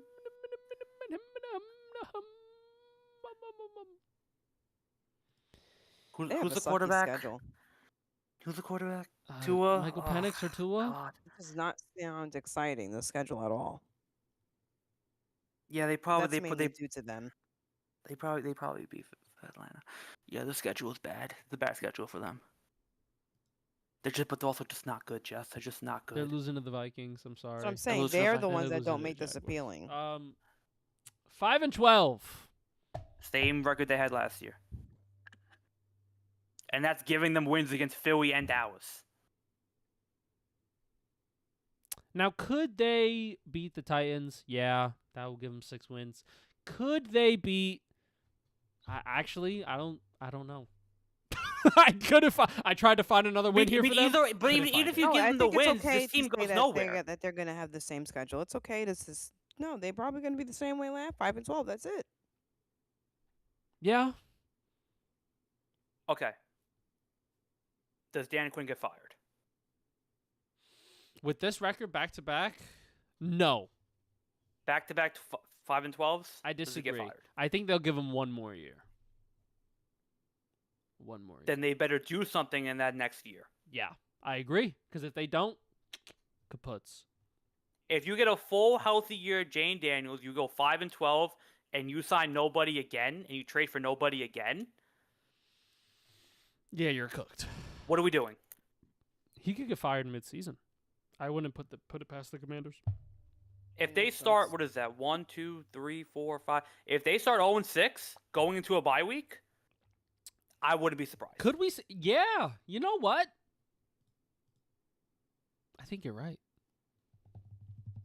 Actually, I think it would be a little bit impulsive, but I wouldn't put it past the Commanders, especially because they want success. Like, they just had it 2 years ago. So, you know, it's the Commanders. What can we do? What can we do? Well, And now we get to the two teams in this division that are the funnest. The two teams. Mm. So we're gonna start with America's team, right? The greatest team of all time, according to ESPN. The famed- Cowboys. The famed Dallas Cowboys. Talk about All their right. year, Daniel. How how They sad. went 7-9, a pretty, to their standard, disappointing year. Yeah. They were in a playoff push late. This team, they had a tie in there too. I forgot to mention the tie that they had against Green Bay. Mm-hmm. So they were 7-9-1 actually. You know, they lost to Denver. They lost to Arizona. They beat Kansas City. Lost to Minnesota. They lost to Carolina. Like, this team was Dak Prescott actually had a really good year. Oh my God, yo, the offense was so good. He had a really good year. Javonte Williams had a great year. CeeDee Lamb, when he played, was great. George Pickens was a number one playing as a 2. This O-line was really good. This defense was shit. Oh, it was so bad. It was shit. Like, there's no other way to say it. This was a bad defense. They traded Michael Parsons before the year even started, like a week before the season started. You know, they traded for Quentin Williams during the season. That barely helped a little bit. This wasn't a good team. They fired what's his name? Mike McCarthy the year before. Brought in Brian Schottenheimer. What's his name, I think? Brian Schottenheimer. I think say his last. Some Schottenheimer. Yeah. Schottenheimer, right? Okay, 7-9-1 is cool, but your defense was bad. Your offense was great. They were the Cincinnati Bengals of the NFC. That's what they were. They had great quarterback play, great receiver play, good O-line. Defense was non-existent. You could have put a billboard as a defense for the Dallas Cowboys, and they probably would have got more stops than this defense did. You could have put mannequins out there, and they probably would have got more stops than this defense did. Like, this was not a good defense. So, going to free agency, signed Montez Scantling, okay, for wide receiver room, okay, not bad. Got Kenny Clark, cool. Deron Bland's your cornerback. Colby Durant's your cornerback. Rashawn Gary, Caleb Downs in the draft, phenomenal. I love Caleb Downs. I think that's great. That's a great pick, but you know, he's safety. He's not playing your cornerback. You didn't do much. You got Brandon Aubrey still there, who you probably have to pay double-digit figures next season because he's just that good. Well, I think he signed his long-term deal. He's getting paid like 8 mil, 7 mil, 8 mil. He did. Yeah. Which is the highest, I think. I think he got Brandon Aubrey. I would have tried to get highest him paid for a kicker mil. of all time. Oh yeah. Right. But it's like, this team doesn't move again, you. It doesn't move me. It doesn't do anything for me. It's just the Dallas Cowboys again. You want to know what it is? I think it's the edge rushers. For me, I look at this defensive line and I'm like, all right. Quentin Williams is nice, obviously. He's a very talented player, but that's it. Rashawn Gary's eye. Kenny Clark's eye. DeMarvion Overshown's eye. Donovan Ezraku's eye. None of these guys are like really like, oh, shake it in my boots. Like, they had Micah Parsons. They had the X factor on defense, and then they traded him away. You had a guy that transformed your defense, and then now your defense is just a shell of itself. So now they got better in the back end, right? You obviously got Caleb Downs, Kobe Durant. It's cool. It's nice. Your offense is still amazing, so you're probably going to be up there in wins. We're probably going to give you wins that you probably shouldn't win because your offense is that prolific. But are you going to get losses that should be wins because your defense is that bad? And are you really going to go far? I don't know, Jim. I don't know. I just don't. Jess? feel like the Cowboys are like, you know where they're going and that's it. Like there's no, they can't ever get over the hump. Like they're just, they'll be exciting because Dak Prescott he will do what he does with the offense, and they would almost get it. And it's like chocolate chip cookies. You know what you're getting with a chocolate chip cookie. It's like it's just And gonna. you know what's funny? It's like The chocolate chip cookie's great. We love it. But that's it. that's it. That's it. It goes better with milk, but the Cowboys It's have not no a milk. gourmet meal where it's like you don't know if this meal is gonna taste amazing. It's gonna be better than what you expected. No, it's just gonna be like the average. They always seem to fall apart towards the end of the season, so it's like it kind of doesn't matter how well they play through the season. It's like you're just not gonna do much with it. A lot of that's got to do with their fucking owner, but Fucking Jerry Jones. they'll probably get like 10 wins. I feel like that's a stretch, but we can fucking make the claim now. I said I think they okay. They probably. I said they can. I didn't say they will. Well, we could see if they will, because what's their schedule? It is the record prediction for the Dallas Cowboys 2026-2027 NFL season. Week 1, we had them losing to the Giants. Home opener for the Giants. Get the division out of the way. Giving them the loss here, chat. Yeah. Oh, yeah. Let's just get the fucking division out of the way. Where's the Eagles? Give them a loss here, and then where is the? Well, no, week 7 Thanksgiving, so they're gonna win that game. Okay, week 7 Thanksgiving. Okay, They won win this Thanksgiving. They're one. just gonna win Thanksgiving. lose that one. They can lose this one and then win. Where's the other Commanders? Okay, there we go. They'll get that win. They win that one. And then, am I And missing? then Giants win the again? Giants week 17 Ah, okay. So they're gonna win this one. win that one. All right. There you go. So 3-3. All ready to start. We're going on to week 3 against Baltimore. They're losing. I'm sorry. They're losing to Baltimore. Yeah. But that defense is Swiss cheese to Lamar Jackson. Let's just keep it a bean. Like Lamar Jackson's gonna have a field day with that D line because they're gonna get no pressure. It's gonna be fun. Against the Texans. You know what? They can win. They can. Can they? CJ Stroud just has to be good enough. Don't turn the ball over. And you just got to be good enough. You know what? Listen, I don't even think he needs to be good enough. He just got to be not bad. Just don't be not bad. That defense will win this game for you. Give me Houston win. Yeah.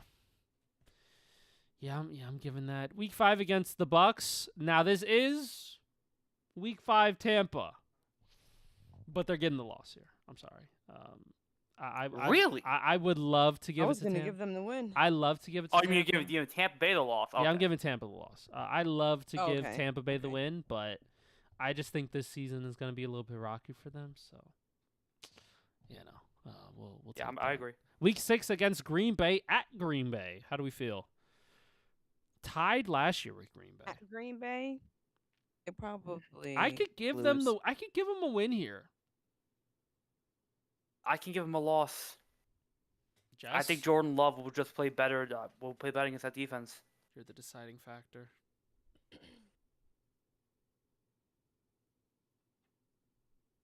Just thinking about it. I said that they would lose in Green Bay. Oh, Never mind. Fair enough. Never mind. All right, You never didn't- you weren't mind. listening. I said I think they're going to lose if they're in Week Green 8, they're destroying the Cardinals. It's not even a question. They're beating the Cardinals. Week 9 against the Colts. I think they could beat the Colts. I think they could beat the Colts. With Daniel Jones? I don't care who Yes. quarterback. Respectfully, I think Okay. they I could think beat they could beat the Colts. them. I think they could. Okay. I think they Okay. Okay. Week 10 against San Fran. Ooh, classic matchup here. I feel like they go back and forth. These two, like one will win, one will lose. So it's sort of like This- anyone's a game. This got to be prime time, right? Yeah. No, not prime time. 4:25. Okay, interesting. America's Game of the Week. America's Game of the Week. Give me San Fran.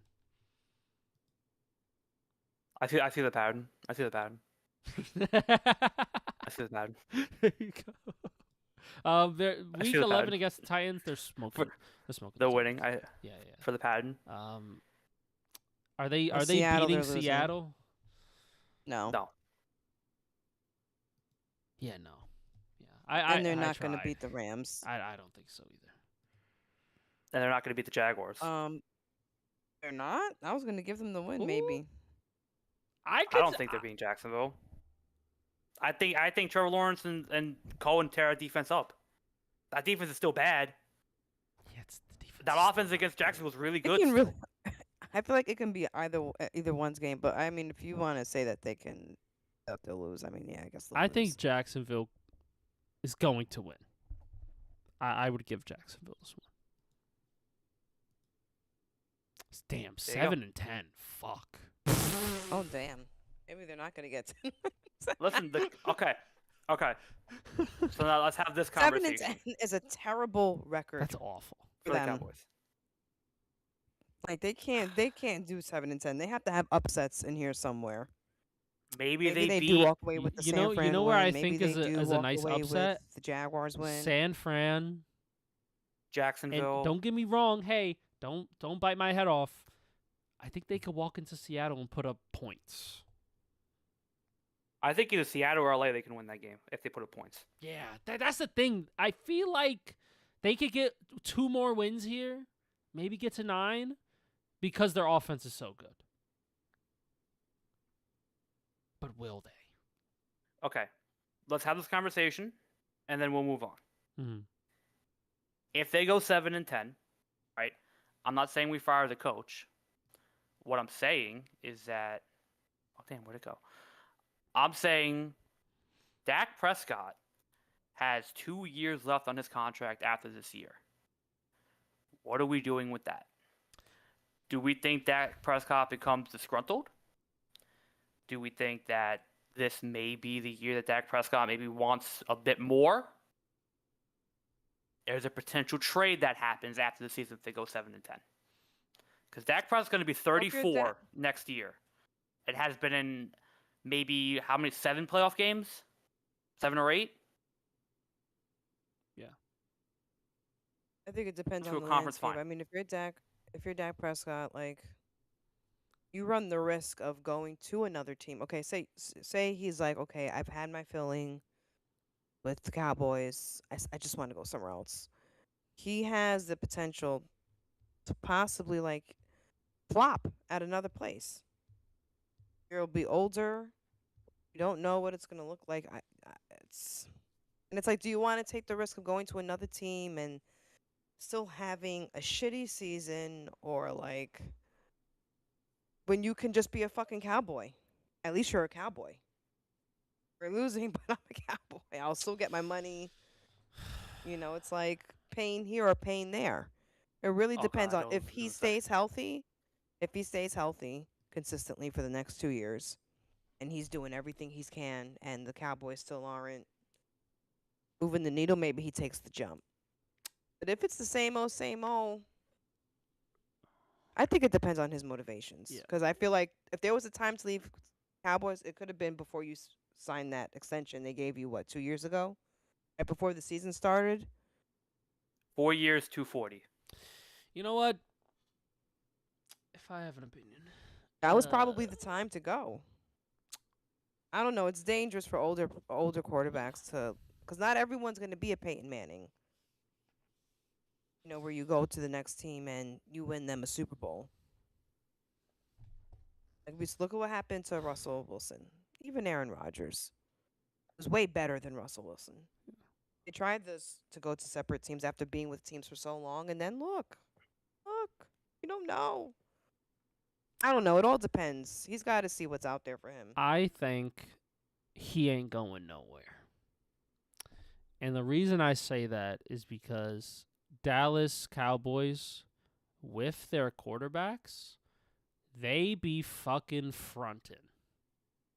They will draft a guy under Dak before they trade Dak. They did it with Tony Romo. They'll do the same exact thing with Dak.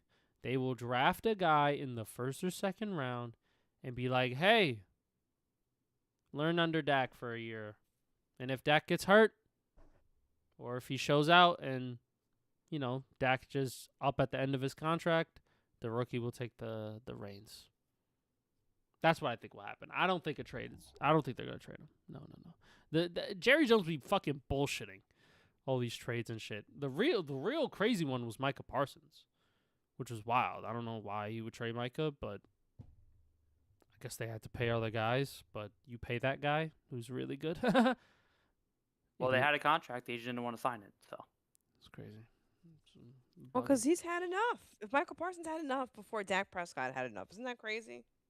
Well, I don't think he had enough of the team. I just think they weren't gonna offer him another deal that he wanted. So I don't think that's because to me that equates as okay. I don't want to waste my time here. You don't want to give me my money. But I don't think it was his decision to make. He didn't get along with Jerry. They were not. But that's because of contract talks. That's not because he hates the organization. He just hated the contract talks. You see what I'm saying? I feel like they're different. The contract talks represents the organ. I mean, of course, who doesn't? Okay, they have an amazing facility. Okay, you probably love your teammates. Okay, but your owner's an asshole, and he doesn't want to give you the money that you're well deserved. And he's on TV talking about, I don't need to talk to his agent. He doesn't even respect you. Look how he even treats the fucking quarterback. Your quarterback who's no scrub. That's true. I feel like he kind of saw the writing on the wall. Like, yeah, I can stay here and just take the money they give me. But it's like, what the fuck am I fighting for? This fucking organization is upside down. They just get away with it because they're pretty. And that's why I brought up the Dak conversation. Yeah. If they go 7-10, is it time? No. He's if he was younger, I would say you may have to really consider. But I'm like, you're 34 now. In 2 years, you'll be 36. What are you gonna look like then? What is look like then? At 36, you can still be very competent at quarterback. You know what I'm saying? Yeah, but I mean, you don't know that. Some people crumble. You don't know. That is true. He's been injured a lot, so it's like He's a weird one because he's a top. He hasn't really been hurt. Recently. He's been playing a lot. When was the last time Dak Prescott? He's missed games for each season. The last few seasons, he's missed games. That is true. A lot of games. Yeah. So I mean, it just sucks because I just don't think the organization is going to give him what he needs to truly complement his talent. So they've given him. I mean, I disagree with that. They've given him CeeDee Lamb. They've given him Javonte Williams. They've given him Ezekiel. Think about the defense. He had Ezekiel Elliott. He had a defense. He did. I remember when the Dallas Cowboys defense what was happened to them? They went to NFC Championship. They went to NFC Championship games and then they lost and then they got worse. That's what happened to them. But to say that, it wasn't given to him. When was the last time they were in the NFC Championship? When was the last time they were in 3 years ago? 4 years ago?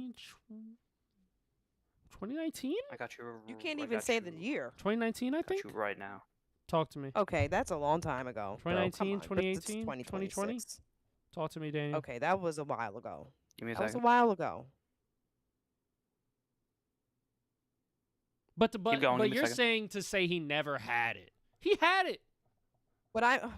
Okay, but what about now? What about now? Recent history. What have you done for me lately? Yeah, recent history. Last 2-3 years. Yeah, it's been rough. Yeah. And what I'm saying, he's only getting older, and it's just going to be more challenging. It's not going to get easier. Dak has never gone to a conference title. He went to a divisional and lost to the Rams. When did they go to? Did they? When was that? 2019. You talking about when Tom Brady lost? Didn't they beat Tom Brady? Isn't that why he couldn't? No. They beat Tom Brady in one of the playoffs, and that's why we were so happy that Tom Brady didn't go to the Super Bowl.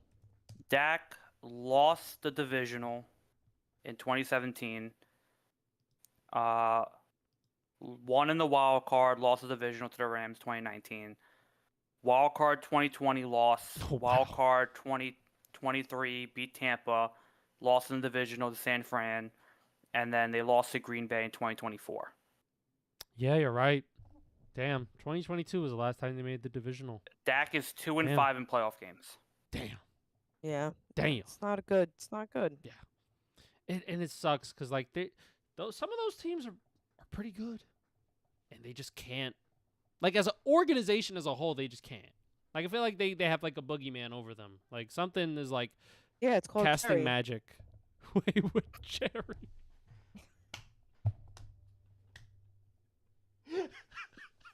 And he sits in a fucking nice office too. Yeah. Well, Funny.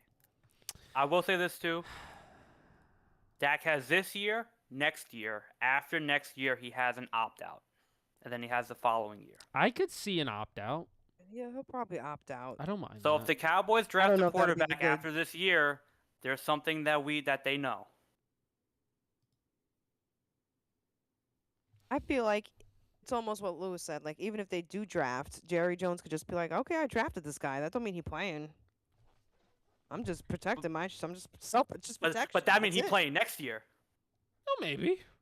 Maybe not.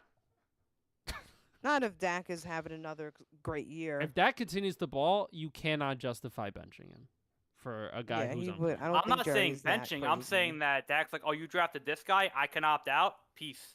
Oh That's yeah. what I'm yeah, saying. well, Oh I yeah. think If he there's an will. opt-out, oh yeah, I think he does. Or he opts out just to test free agency as like a contract leverage thing. I will say too, Mhm. I'm reading this off the web. He gets paid $50 million in 2027, $55 million in 2028. Whew, God bless his family. My God. So he'd be opting out of $55 million if he does that. But he's got 200 guaranteed.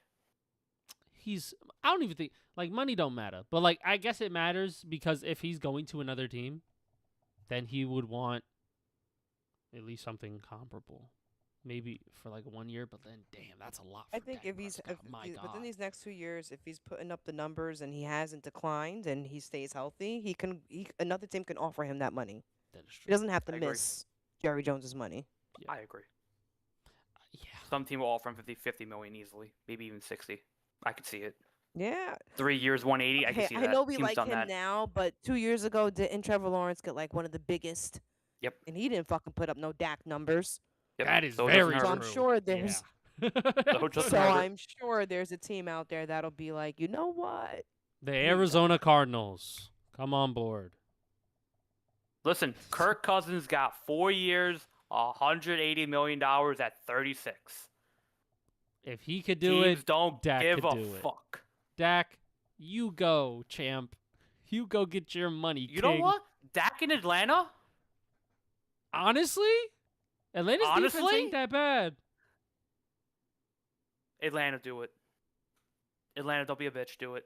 Anyway, let's move on to the last team in this division. The The Philadelphia. Philadelphia Eagles, who had How'd you say that? The Philadelphia? Philadelphia. the Philadelphia You did not say Eagles. Philadelphia. Yeah, You he did did. not say Philadelphia. No, he did. Yeah. the Philadelphia, Fly. Philadelphia Eagles. Fly. who were 11 and 6. Eagles, fly. Played a lot of low-scoring games. Did not have Saquon Barkley or had Saquon for most of the year. Well, you want to know something, Daniel? They Man, not that run the offense ball was with Saquon shit. Barkley. That no, oh, whoa. Oh, they ran the ball now. Wasn't effective at all though. I'll tell you that. He had 280 carries. That's a lot of fucking carries. How many yards? He averaged 4.1. But when you watch some of these games, it was tough to watch. It was tough, Daniel. It was so tough. Listen, the Eagles were 8-2 going into Week 11.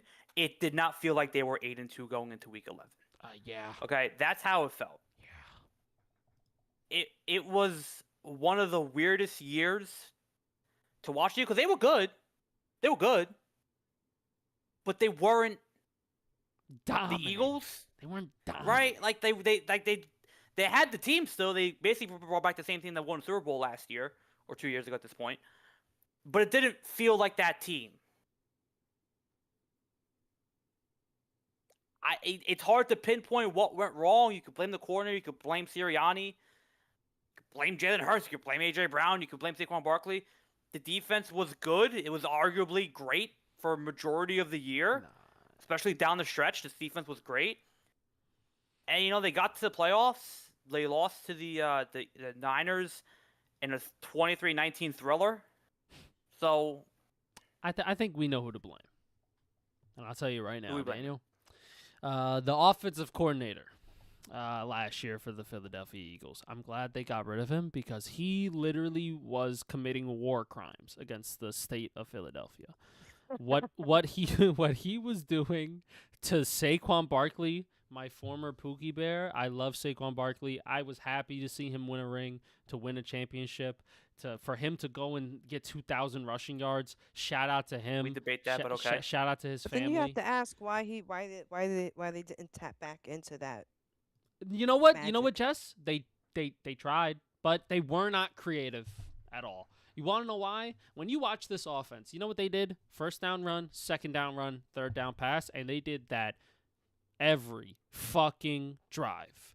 It was not creative. It was not, getting Saquon into space. It was a lot of inside zones, a lot of halfback dives, and shit was just getting stuffed. It just was. Like, you watch some of these games, Saquon Barkley had to fight to get 80 yards. Like, and I'm talking fight. Like, it was rough for him to get 80 yards and to be somewhat competent on the ground. And then you got Jalen Hurts doing tush-push shit. You know what I'm saying? And it just was, and then some of these low-scoring affairs as well. Like, they just weren't as dominant as they could have been. Like, but they were, though. They were winning. But you kind of felt like they were kind of like frauds. They seemed like they were running out of gas. They seemed kind of not into it. Possibly. They seemed Oh, wait, I got you right little, now. I got you right now.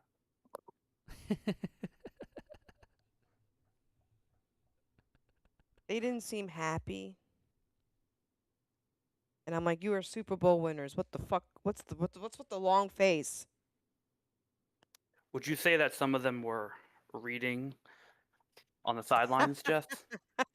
You say that some players were more interested in their book? But wasn't the reading happening the year they won? No, it was happening last year too. No, happening last year too. It was both years, but it just so happened that they won last year. No, the 2 years before. It seemed like there was there seemed like there was not very cohesiveness within the locker room. A lot of these. But families fight, right? They seem Families fight. Families do Families fight. Right? They do fight, but I feel like if you're winning, if you just won a Super Bowl, what the fuck are you trying to fight about? Why don't you try? It just seemed a little they were just like, for someone who won the Super Bowl, they kind of seemed like they were fighting the Super Bowl hangover. And you know what's funny? Even with all these We're negatives, winning, but we're struggling while we're winning. Even with all these negatives that we are giving to them, and rightfully so, they still won 11 games. Yeah, They're they are so the Eagles. good. They are That's the they thing. are good. We're just saying that it seems like their attitude about each other is impacting their play. And also And Jalen I Hurts feel like at the end of the day, this is Jalen Hurts. Well, not you know showing what up this a all little sounds like? This kind of sounds like a coaching problem. That you can't get your players to fucking respect each other and be on the same page. I get it. Some people don't think Jalen Hurts is a magnificent quarterback, and he's not for a while too. flash. Huh? Nothing. What? I didn't hear Nothing. you. But I just feel like, and you're out here criticizing him, and you've got a player reading a book, and you get this offensive coordinator who's clearly not taking a note from how you guys did it last year. It's someone needs to gather the troops. And to that's build the up on that coach's point job. too. Go ahead, finish your point. No, I was gonna say that's just the coach's job. Is that you have to get your people to look like they're in it to win it. And to build up on that point real quick too, because this is I said chat. This is what I've been saying for a while. That's what I whispered. I just feel like, even though the coordinator did get the blame and he got the firing, he's the one who got the guillotine. You're the head coach. You're Nick Sirianni, right? Your team won 2 years ago because of your vision, right? This is your team. This is how you want your team to play. To have such a stark difference from 2024 to 2025 has to be blamed on you. You're the reason that you allowed this kind of offensive mindset to change, this scheming to change. You brought in a new OC, but like this wasn't like a big name guy. This wasn't like, an Eric Bieniemy. This wasn't like, an Andy Reid. This wasn't like a Sean McVay type of OC. Or this wasn't like a Mike LaFleur type of OC. This was like just a first-year offensive coordinator. And you let him completely revamp your offense? Where, Yeah, it like, seems you like didn't should establish have a any clear identity. direction. Right. You're the head coach. Everything how you want your team to play goes through you. Unless you're Aaron Glenn, unless you say the offense is all you, Frank, right? But you're Nick Sirianni. You won a Super Bowl. So everything should be your team's identity. And you're allowing this first-year OC, who I can't even name, but he's a first-year offensive coordinator. He should not have the entire reins to this offense. It should be, hey, bro, this is how we're playing. If you don't do this, you're fired. But he let him play like this for weeks. And now they bring in a new OC, who is Shan Manahan. Sean Manahan, who was the quarterback coach for Green Bay. So, is it really gonna be that much of a difference? Maybe, but if Nick Sirianni has to take control of this locker room, of his offense, of his defense, and of his entire organization. You know what? Yeah. Don't even worry about defense. Vic Fangio got that shit. That's my thing. I feel like you just got to worry about culture, right? Like Nick Sirianni wants to be a coach. He doesn't want to be a coach that coaches and coordinates offense throughout the game. He wants to be a He's not a play culture caller. and a tone setter. He's not calling plays. He's setting the tone. He's making sure all his ducks are in a row, and he's trying to get this team on board with the vision. Now, A.J. Brown's gone. I guess we're trying to, take out the, Well, they I got guess the too big for cancer their in the britches. locker I mean, room. it seems like a culture, a thing where they automatically probably assumed that they were going to get back to the Super Bowl. Like, Maybe. we won it, and we'll do it next year. So we got it in the bag. And it's like that's kind of not the mind frame to have. You have to be hungry again. You have to revamp. Like you have to retool. You have to take it just as seriously as you did last year. Yeah. So it definitely is Nick Sirianni, and the thing is, they're not gonna fire him ever. You know what's funny, chat? This roster and this defense is still fucking amazing. Like, I'm looking at this roster right now. Their offense, their all line, still great. Their defense is fucking phenomenal. Zach Bond, Nolan Smith, Jordan Davis, Jalen Carter, Jonathan Grenard, they got in trade. I don't know how the fuck they swindled Minnesota to get Jonathan Grenard, but God bless them. They have one of the best cornerback duos in Quinyon Mitchell and Cooper DeJean. Like this team is still so good. Like it, and Well, I that's feel why like it's up to him to pull it all together.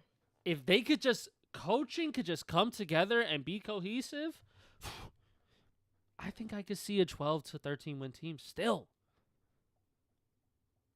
Can I present a counter argument? Yeah, Talk to me. I don't think they're gonna. I don't love this offense. Really? I still don't. Talk to me. You trade A.J. Brown, okay, right? You trade A.J. Brown. Your expectation is now Devontae Smith becomes the one. Can he do that? That's a big if. I don't. That's a is- big you if. think it's a big? It's a if? big ask. That's a big ask. You think it's a big ask? I don't think it's the biggest Fill ask A.J. in the Brown's world. shoes. Look, A.J. Brown had his problems, but he was still an elite wide receiver have on to his trust- Very team. much so, yeah. You have to trust Devontae Smith can make that leap. But If But you're his can he? coach, I don't think that's the You have biggest to- ask in the world.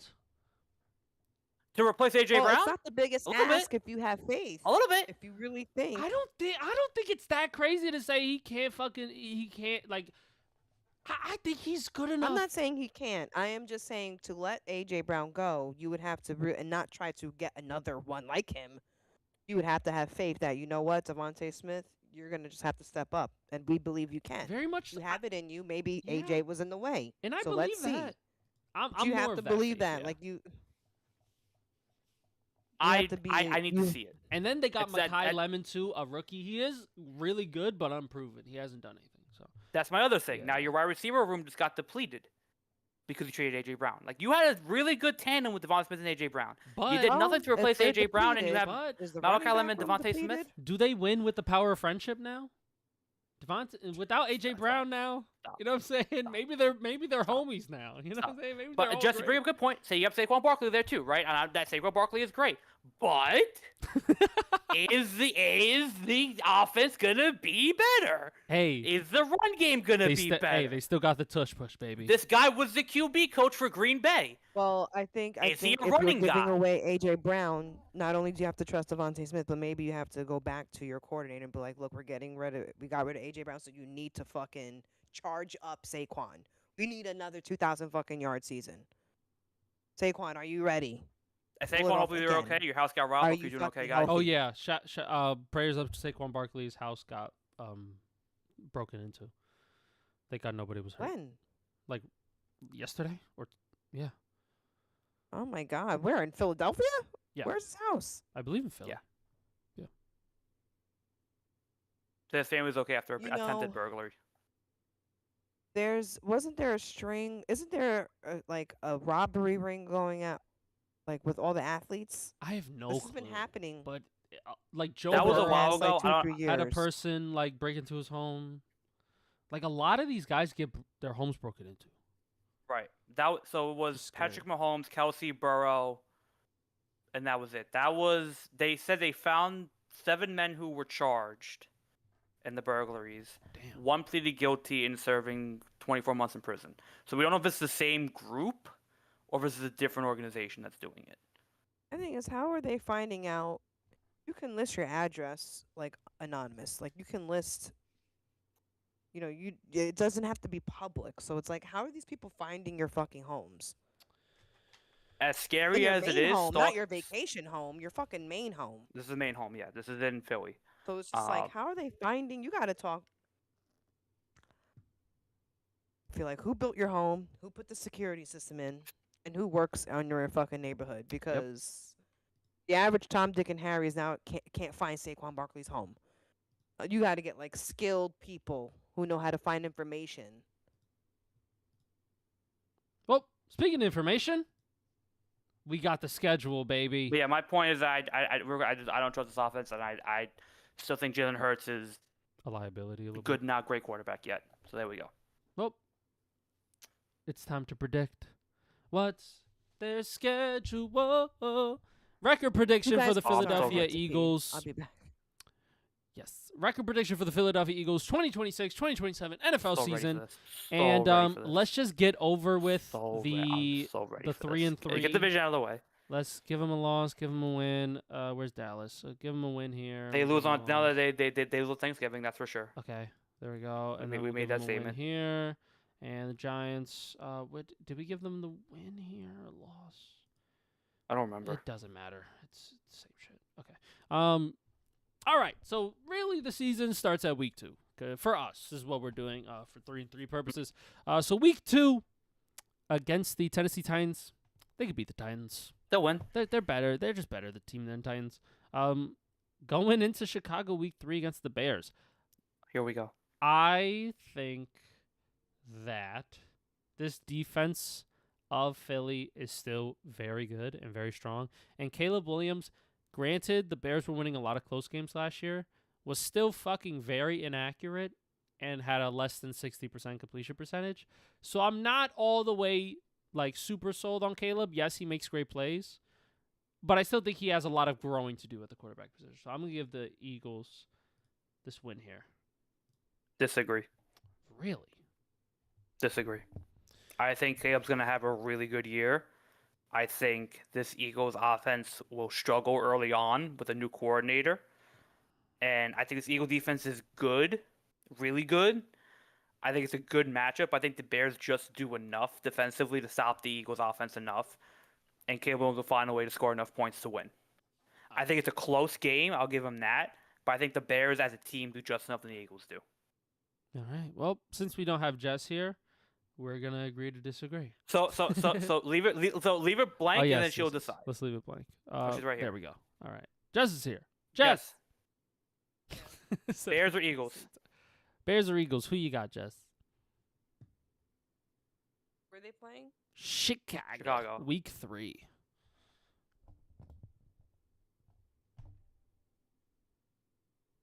I'm gonna give it to the Bears. Hey, nice. Oh, let's fucking go. And they're She agreed with me, guys. She agreed. Let's go. and I think the Rams are beating. I just think The they're Rams are better. beating them. They're playing Jacksonville week 5. I think they could beat Jacksonville. Okay, wait. You skipped over the Rams. You don't think they can beat the Rams? No, You think the Rams are gonna be 17-0? Yes. no, but Close to it. they're gonna be close. I think if there's any team that can actually like compete with the Rams, it's probably gonna be the Eagles. Jess, they're building a nuclear weapon. Oh God, a lot of hype sometimes Jess, don't work Jess, out, Jess, but whatever Jess, you Jess. say. Aaron Donald's coming back. What's Jalen Hurts can do against Aaron Donald and Myles Garrett? They have Saquon's gonna have nowhere to go. until He's gonna see Aaron Donald up until the Aaron middle, Donald and there's Myles officially Garrett says he's right next coming to back. him. We can't play that game. Let's not play that game.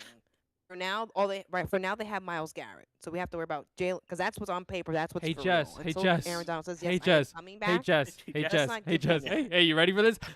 It doesn't fucking matter. Didn't matter. Doesn't. Okay, whatever giving you them the say. loss. I would give them the win, but you guys. Whoa! Can give them the I think you're correct. Okay. You're correct. Okay. bro. All right. You know what? Jess can have her opinion. She could give the Eagles a win here. For sure. So Jess You has know one what? extra win than us. You know what? If this is a primetime game at like 8 o'clock on a Sunday, Jess is gonna be like, "You see, I fucking told you guys." As we're watching this shit, she's like, "I fucking told you back on July 20th on a fucking Monday at 12:42 a.m. You pieces of shit didn't believe in me. Fuck you." And then we're gonna be like, "You know what? The 1 o'clock game on Fox, by the way. Oh fuck. God damn it." Wait. So that's an That's terrible 11 if that's a o'clock. 1 o'clock game. That's an 11 o'clock start time in LA. Oh no, they're in This Philly. game's in LA. Oh no, they're in Philly. Okay, never mind. Yeah. I'm about to say they're crazy for that. Week 5 against Jacksonville. I think they could beat Jacksonville. Sure. Is that crazy? That's crazy. They can beat Jacksonville. And they can beat the That's Panthers. not ridiculous. That's not ridiculous. That's not ridiculous. Week 6 against the Panthers. They could beat the Panthers. Sure. Oh, they can beat What the do you mean? Steelers. Sure. Don't no, Daniel. Don't fucking give me that shit. Sure. Oh yeah. Sure. Oh, Look, Dan, I know the fine. Panthers look like they're making a turn for the better, and that they're Sure. seems like they may be something, but I Sure. don't think they're gonna beat the yeah. Eagles. And I also think the Eagles are beating the Steelers. I don't. The Steelers are not. Of too course. far. Yeah. Of course. Yes, they're gonna beat the Cardinals. Yep. Of course. Are they gonna Beat beat the the Colts? Yeah. Sure. Are they gonna Yes. beat Seattle? Ooh. No. Week 15. This is a tough. No. Yeah. No, I'm not giving that. That's gonna be a great game, but Yeah, I'm giving them a loss here. Chat. Is that a prime? That better be a primetime game. That should be Yeah, in they'll Philly probably too. lose. In They Philly, can Week beat 15 is the- a tough game. Tough place to play. No, they can beat the Texans. They beat Houston. I think they can too, and I think they Actually, could no. I think Houston wins. I lied. Houston wins. I don't know. I think Houston loses. I think Houston wins. Just what do you think? I think that they beat Houston. I think I they think could it was beat Houston. Houston too. I think they could get their lick back on the Niners, 49ers. Or I where are don't they think- playing in San Francisco? They're in San Fran. That's why I'm not giving them that game. I'm giving it. I think they will. I do agree with. I'm gonna say that they will lose because it's in San Francisco, but I think it gave Niners a lot of confidence against the Eagles, considering they beat them in the playoffs in Philly. Now that's a primetime game at Sunday Night Football. That's what we're talking about, Chad. That's nice. I like that. I feel like maybe Niners don't feel like they got to be afraid of them. Well, right now they're sitting at 10-7. I think at I have them best, 9-8. I think 12 wins, maybe some upsets in here, Maybe I they was gonna don't. say Maybe the they same don't thing. lose against the Commanders in Week 8. Maybe they. Maybe Maybe they. they beat the LA. Niners. Maybe they do beat LA. Right? Maybe they beat the Niners. Right? Maybe they sweep the Giants. Right? We don't know. Right? I think I would say 12-5 is probably their highest peak.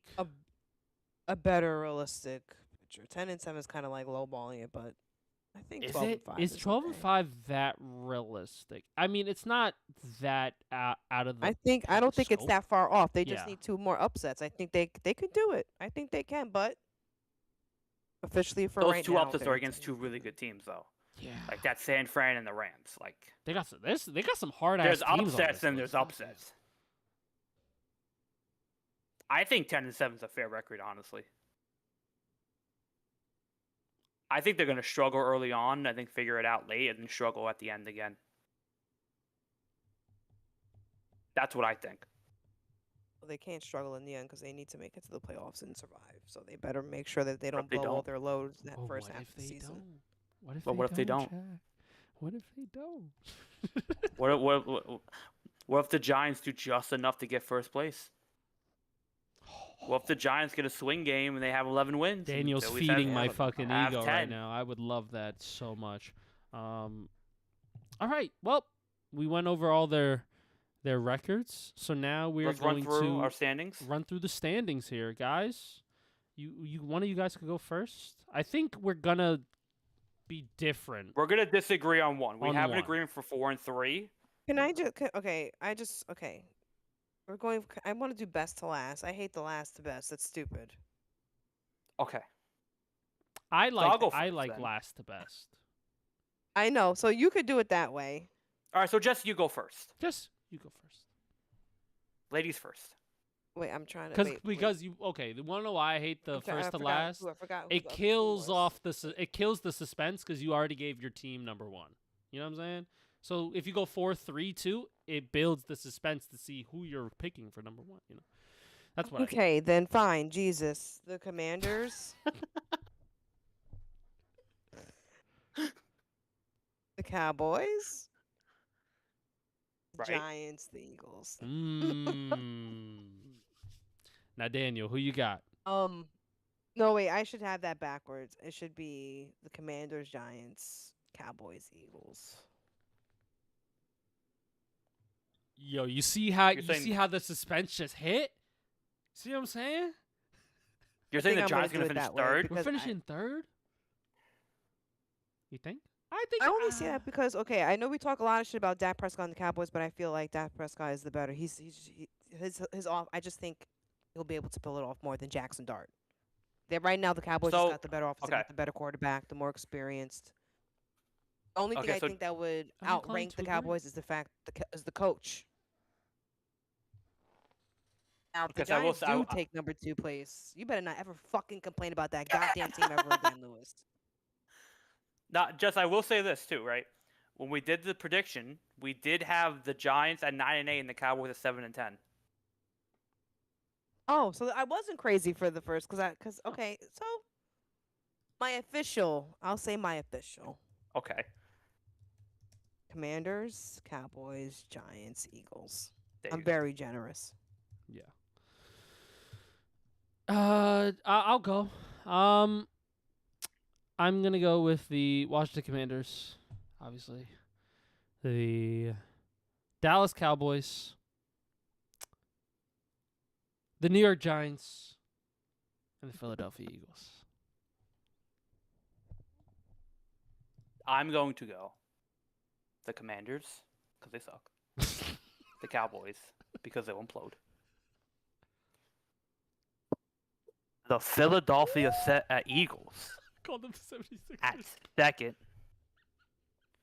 And the New York Football Giants winning the division with 11 wins.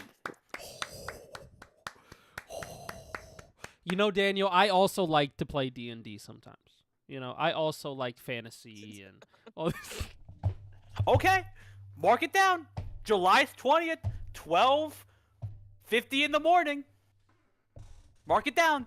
I mean, if that happens, if the Giants do end up walking away with 11 wins and they could have walked away with like first place heading into the fucking playoffs, I think you have to truly like pat John Harbaugh on the back, considering how it ended with the Ravens, and you didn't know if he was good just because he had Lamar and all this other bullshit. This would be a great rebound for him if he fucking does turn that, because that's a whole turnaround.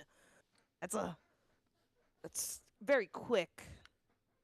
He didn't need 2, 3 seasons to get his shit in order. 11 wins the first season. That's. I think he could do it. I don't think he could do. I Lewis think is such just an ingrate. He's so I think ungrateful. I'd listen, love that. I may pick the. I'd Listen, be I may pick fucking the. so happy. You guys would see Listen, me happy Lewis- for the first time in like 4 years. My God, it would be Lewis, so fucking To great. spite you, I may pick the Giants on the second team just to be the obnoxious Giant fan to your negativity, just to spite you the entire time. I swear to God, I might do it. I might. I'm thinking about it now. Son, it would be like after a loss, I'd be like, God damn, they played like shit. What the fuck were those turnovers? And Daniel's gonna be like, well, here's the thing, right? I still believe in them, right? No. It was a close game. I'll be like, motherfucker, I don't need to hear They're that still right shit there. now. Yo, you're I gonna feel like there's, kill I feel me like with they're kindness. the biggest. They're the most intriguing. I think out of the whole league right now, I think the Giants are probably like the top 3 most intriguing teams going into the new season. Because you don't know, because it's really is a shot in the dark. Like you're hoping that they're better because of what they have, but then it's just like you just don't know. You don't want to sell them too high, too quick. But you They could want to do see it. what they're gonna do. They could do it. Hey, I don't mind. All right. I don't mind. Before we go, that was the NFC Division review. Stay tuned for next week where we talk about the AFC West. That's going to be fun. Yes. That's Mahomes and his boys. Ooh. Ready for that, Jess? Jess, are you ready to predict the 8-9 Kansas City Chiefs? It probably will be 8 and 9. Jess? Oh, she's going against her biracial Jess, brother? That's Jess, crazy. I was joking. My God, don't scare me like this. Whoa. Stay tuned for next week. I'm See not if going still- against my biracial brother. It's just a little bit of a realist. It's just I that think their that, wide you know- receivers are on fucking the DV list right now. Like, I think Patrick Mahomes will probably have an amazing season. I think he'll come back and he'll try to make a statement. I just think as a team, it's it's run its course, you think? probably. I think the Eagles did them a huge disservice showing the rest of the league that they're not invincible. Yeah, the Eagles literally pulled their pants down on live They television. popped that fucking bubble. Now, Lewis, she says all this. Next week, she'll have second place at 10 We'll wins. look at the schedule. We'll look at the schedule. We will. And I will say, if the season does start and they come out on fire, They're winning 15 games. Book it. Book that shit. I don't know, because we've seen them struggle and win 15 and this one, this is what 15 this is and what two, Jess is whatever gonna the do, fucking- right? She's gonna see Chiefs versus Rams, and she's gonna be like, "Hold on, now think about it." Patrick Mahomes, guys. I feel like every loss that we're Every gonna get, game. every loss No, we're no, gonna give every the Chiefs. game is going to be like, but No, guys, I'll tell you right Patrick now. I'll tell you Mahomes. right now. I'll go for I'll choose the Rams in that game. Do they even play? I don't even think they do. I was No. just pulling that out of my ass. I'm gonna keep. well, it they a might. If they were playing, I would say. Let's see. Now, don't they you do play think the if the Rams. players, Ooh, week look at Roger week Goodell. 13. Look Cooking. at Roger Goodell. They didn't even to wait for Aaron Donald to make a decision. First off, listen to this run by the Chiefs. Week 12, 13, and 14, respectfully, the Bills, Rams, Bengals. And then week 15, the Patriots. Oh my God, then week 16, the 49ers. That's they cooked with that shit first. Look Those at are gonna Roger be great Goodell. games. They have to wait. They have to wait for nobody. Yeah, They have to wait for LeBron. nobody They to have make to that wait for no schedule. one. That's right. I think that's because the NFL there's enough talent around the league to be like, you know what, most games are probably going to be okay games. They're going to be pretty good games. Yeah. They're going to be talked about. Like, it's the NBA. It's kind of like top heavy. It's like LeBron and just 2, 3 people after him, and everyone else. Well, before we go, Before we- Daniel, you Before wanted we go, to last 5 minutes. bring some up? Yeah, we had a very, very fun event that we went to 2 nights ago now.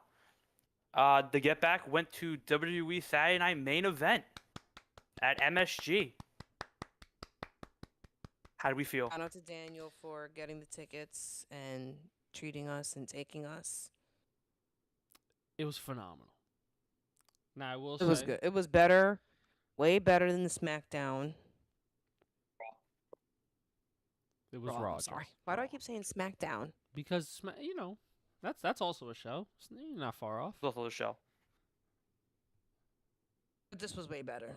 It was great. I feel like the atmosphere, the matches were up to snuff. Even though I have my issues with Triple Fraud and the creative team over in WWE, and what he's doing to WWE is literally becoming a domestic terrorist, but that's neither here nor there. I think the matches itself and the atmosphere was really fun, and I want to say, you kind of get into it keep going. the more you like. If as a cash for Jess, as a certified ball knower of WWE a little bit, you know what I'm saying? I was helping Jess get more into it. You know what I'm saying? So it's fun when you're involved in the circus, you know? You could look at it from the outside and you're like, "Oh, well, it's just a bunch of guys just flopping around." But like you see the athleticism, you hear the bumps, right? You see the storytelling within the match. It's fun. It's a good time. Well, this was a good one for a casual to watch because they had all the heavy hitters. They put their best product, even though it wasn't as creative. They put their top names front and center. Like this was the first time I saw Cody Rhodes outside of a business suit. Because every time I see him, he's just commenting. I never saw. There's no highlights. Like I constantly see a lot of Roman Reigns highlights of him slamming people and Seth Rollins slamming people. But Cody Rhodes, he's always on TV, but they don't show his highlights. Thank you, Triple Fraud. Keep going. Sorry. Just had to get that But off. this time, I was able to see him, and I was like, oh man. And because I had prior experience with CM Punk at Raw, I was excited to see him. And I think I was very disappointed how they had him flop the first round. Like the first, when he got it, I was like, he was getting his ass whooped.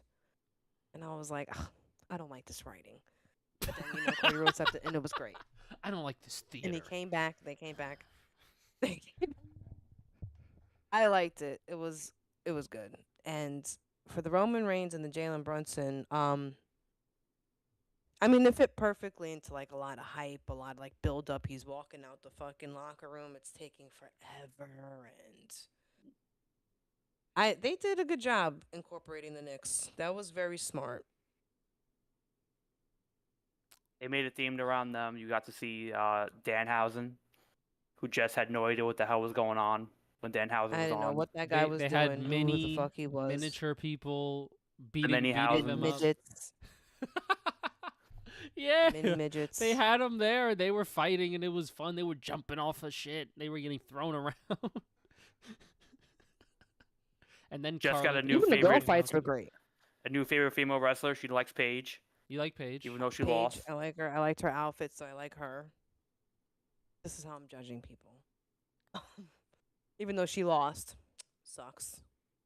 First time Jess likes a fighter, they lose. The most creative booking decision they had was giving it to Fatal Influence. Now give them storyline, Triple Fraud. I'm sorry. I'm getting my ball knowledge is showing. I'm sorry. I'm talking about the creative and shit. My bad. And I want to say one thing. I know you guys saw the Knicks in Philadelphia.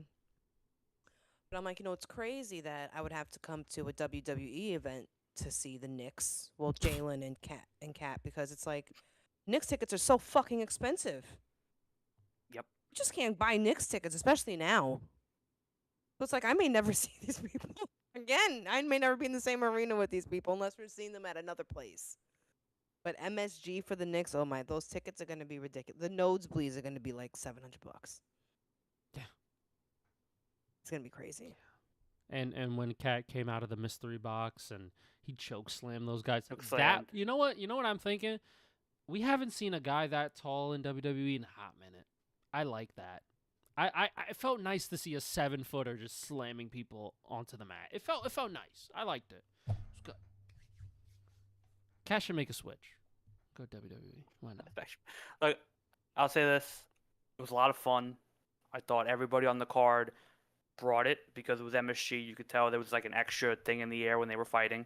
They really want to put on a good show. Having you guys there was really fun, really special. Getting to share in my passion with you guys was always a phenomenal time. Um, and yeah, overall, it was an amazing, fun card. It was simple. It wasn't over the top. It wasn't over dramatic. The matches were relatively simple, and it was a lot of fun. So I think that was the main thing. We all had a really good time, and would love to do it again. WWE is always a fun thing to see live when we can. So definitely was a lot of fun. We'll do it again. All right. If the They come Daniel's back in father met November. Roman Reigns' cousin. Allegedly, outside MSG for talk with her Allegedly. for about. Shout out to that lady who just Shout out that lady. started talking to everybody. oh, you Funny guys as There have, was a heck. lady who cool, came up to us and she just started talking to Daniel's father and his cousins, and they were talking for a minute. And then Daniel was like, "Okay, guys, we have to go inside. Let's go inside." We had to go rescue them from Roman Reigns' alleged cousin who slapped somebody at Roman Reigns' dad's funeral and called this woman a bitch. It was the funniest thing. Her words, not mine. Yeah. Her I was words, like, "Who not mine. knows? You don't know if she's telling the You truth. don't know. She or if might be you're just- telling the truth. That's the gamble. Is that some people are their stories are crazy, but they're real. shout out. They're to just them. you don't know who you're talking to. There's a chance, but who knows? She could just be a psycho person who daydreams of being his cousin and smacking people at his dad's funeral. But Who knows? who knows? In New York, anything can happen. Anything can be real. Anything. So. Hey, with that crowd, anything's possible. But yeah, shout out to WWE. They come back in November 2nd. They're doing another Raw at the Barclays Center. So we shall see. Oh, Raw? I don't know. They really fucking suck on Raw and SmackDown, but the BLEs are not bad. Nice Saturday Night Main Event. I don't know. I like that. I don't mind that. But guys, remember, Fanatics Fest was this weekend, in case you didn't know, by the WWE event. God. Fanatics Fest was this weekend. They were like, guys, tomorrow's the last day. Guys. Tomorrow's the last day of Fanatics Fest, in case you guys didn't know. Yeah. Well, I feel like there's multiple Fanatics Fest a year. Is it just once a year? think it's could have just sworn they once just a did year. one like 6 months ago. once in New York, It's once a year in the Javits Center. That's the new thing. which is nice. We should go. But I heard it's like very expensive and like price gouging. I a heard little it's bit. very expensive, very crowded, and very not worth it. But hey, we can see Tom Brady slap Logan Paul, so, there's that. Oh my God. I was so hoping that was real. Would you see him But then today? it's like, Did you see him I at the didn't World see Cup game anything today? Logan Paul Who? stuck the middle finger up to Tom Brady, and Tom Brady gave it back to him. Hey, Jess. They're building the story. WrestleMania. Tom Brady versus Logan Paul. Book it. Book it now. Is Logan Paul the wrestler or is he the boxer?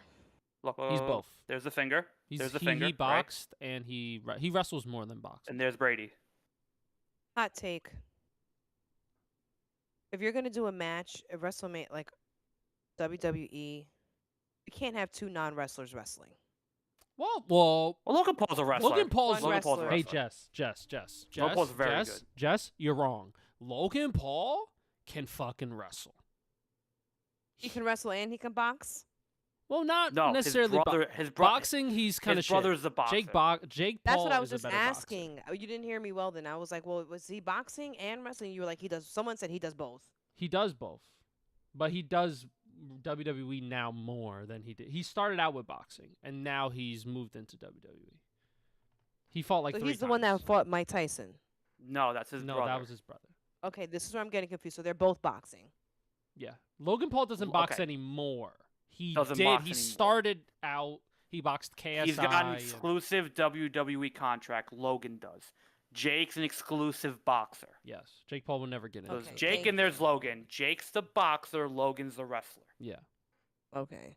Okay, so Logan's then the Logan one actually who's has a beefing legit with Tom Brady. contract. Okay, then that's fine, I guess. That's Yeah. fine, I guess. But he's genuinely very talented. Like in terms of his athleticism and the way that he sells and he acts, it's fantastic. I mean, he's very talented. So he's fighting Which one Brady hates at Puerto WrestleMania. Rico? Yes. Huh? What? Which one hates Puerto Rico? One of them was talking shit. No, they both love They Puerto both Rico. love Puerto Rico because they moved there and transplants and Piece of shit. But didn't one of Yeah. them catch the controversy because they said something about immigrants or something like that, and they had to come out and say, "No, I love Puerto Rico." I don't think so because they both train out of there, so I don't think they would disrespect him like that. Respectfully. They Yeah. said something that was not kosher, and they had to back it up with, "Well, no, I love it because I'm in Puerto Rico." Paul Brothers. It was one of them. One of them was It was something to do with MAGA. That's all I remember. I felt like we even talked about this one time. Jake Paul faced massive backlash for calling Puerto Rican native Bad Bunny a fake American citizen. So that's what it was about. There we go. It was about I knew I wasn't the crazy. Super Bowl and stuff. Yeah. He's saying just because you're Puerto Rican, but you don't support America, yada yada yada, all that shit. Yeah, and then his brother had to come out with the same like, "My brother doesn't know what he's talking about." Yeah, Logan Paul was like, I love it Yeah, here. Logan was like, no, I love Bad Bunny. Bad Bunny's great. Bad Bunny's my guy. I remember that. He said that on his podcast. I remember. Yeah. Bad Bunny also very talented as a wrestler too. Yes. A couple years ago when he was wrestling for WWE, man, he was good. And he would do everything they fucking told him. He would train. He'd show up on time. Man, when he's invested in WWE, creme de la creme. I'm going to kick your ass. Oh my gosh, it was phenomenal. But that's gonna do it for us, guys. Thank you guys so much for watching. That has been the Get Back. We will see you guys potentially on Tuesday for a nice casual stream. Jess, I got some good ideas for a nice little Tuesday casual. Stay tuned for that. I'll text you. All right, I got a good decent idea for a nice Tuesday casual. I'll be working. And Daniel will be working like a man should. All right, I'm sorry. But then that's gonna do it for us. Thank you guys so much for watching. And we're going to a baseball game on Friday. Yes, we are. So stay tuned for that. Stay tuned for that as well. And we'll catch you guys on the flip side. Take it easy.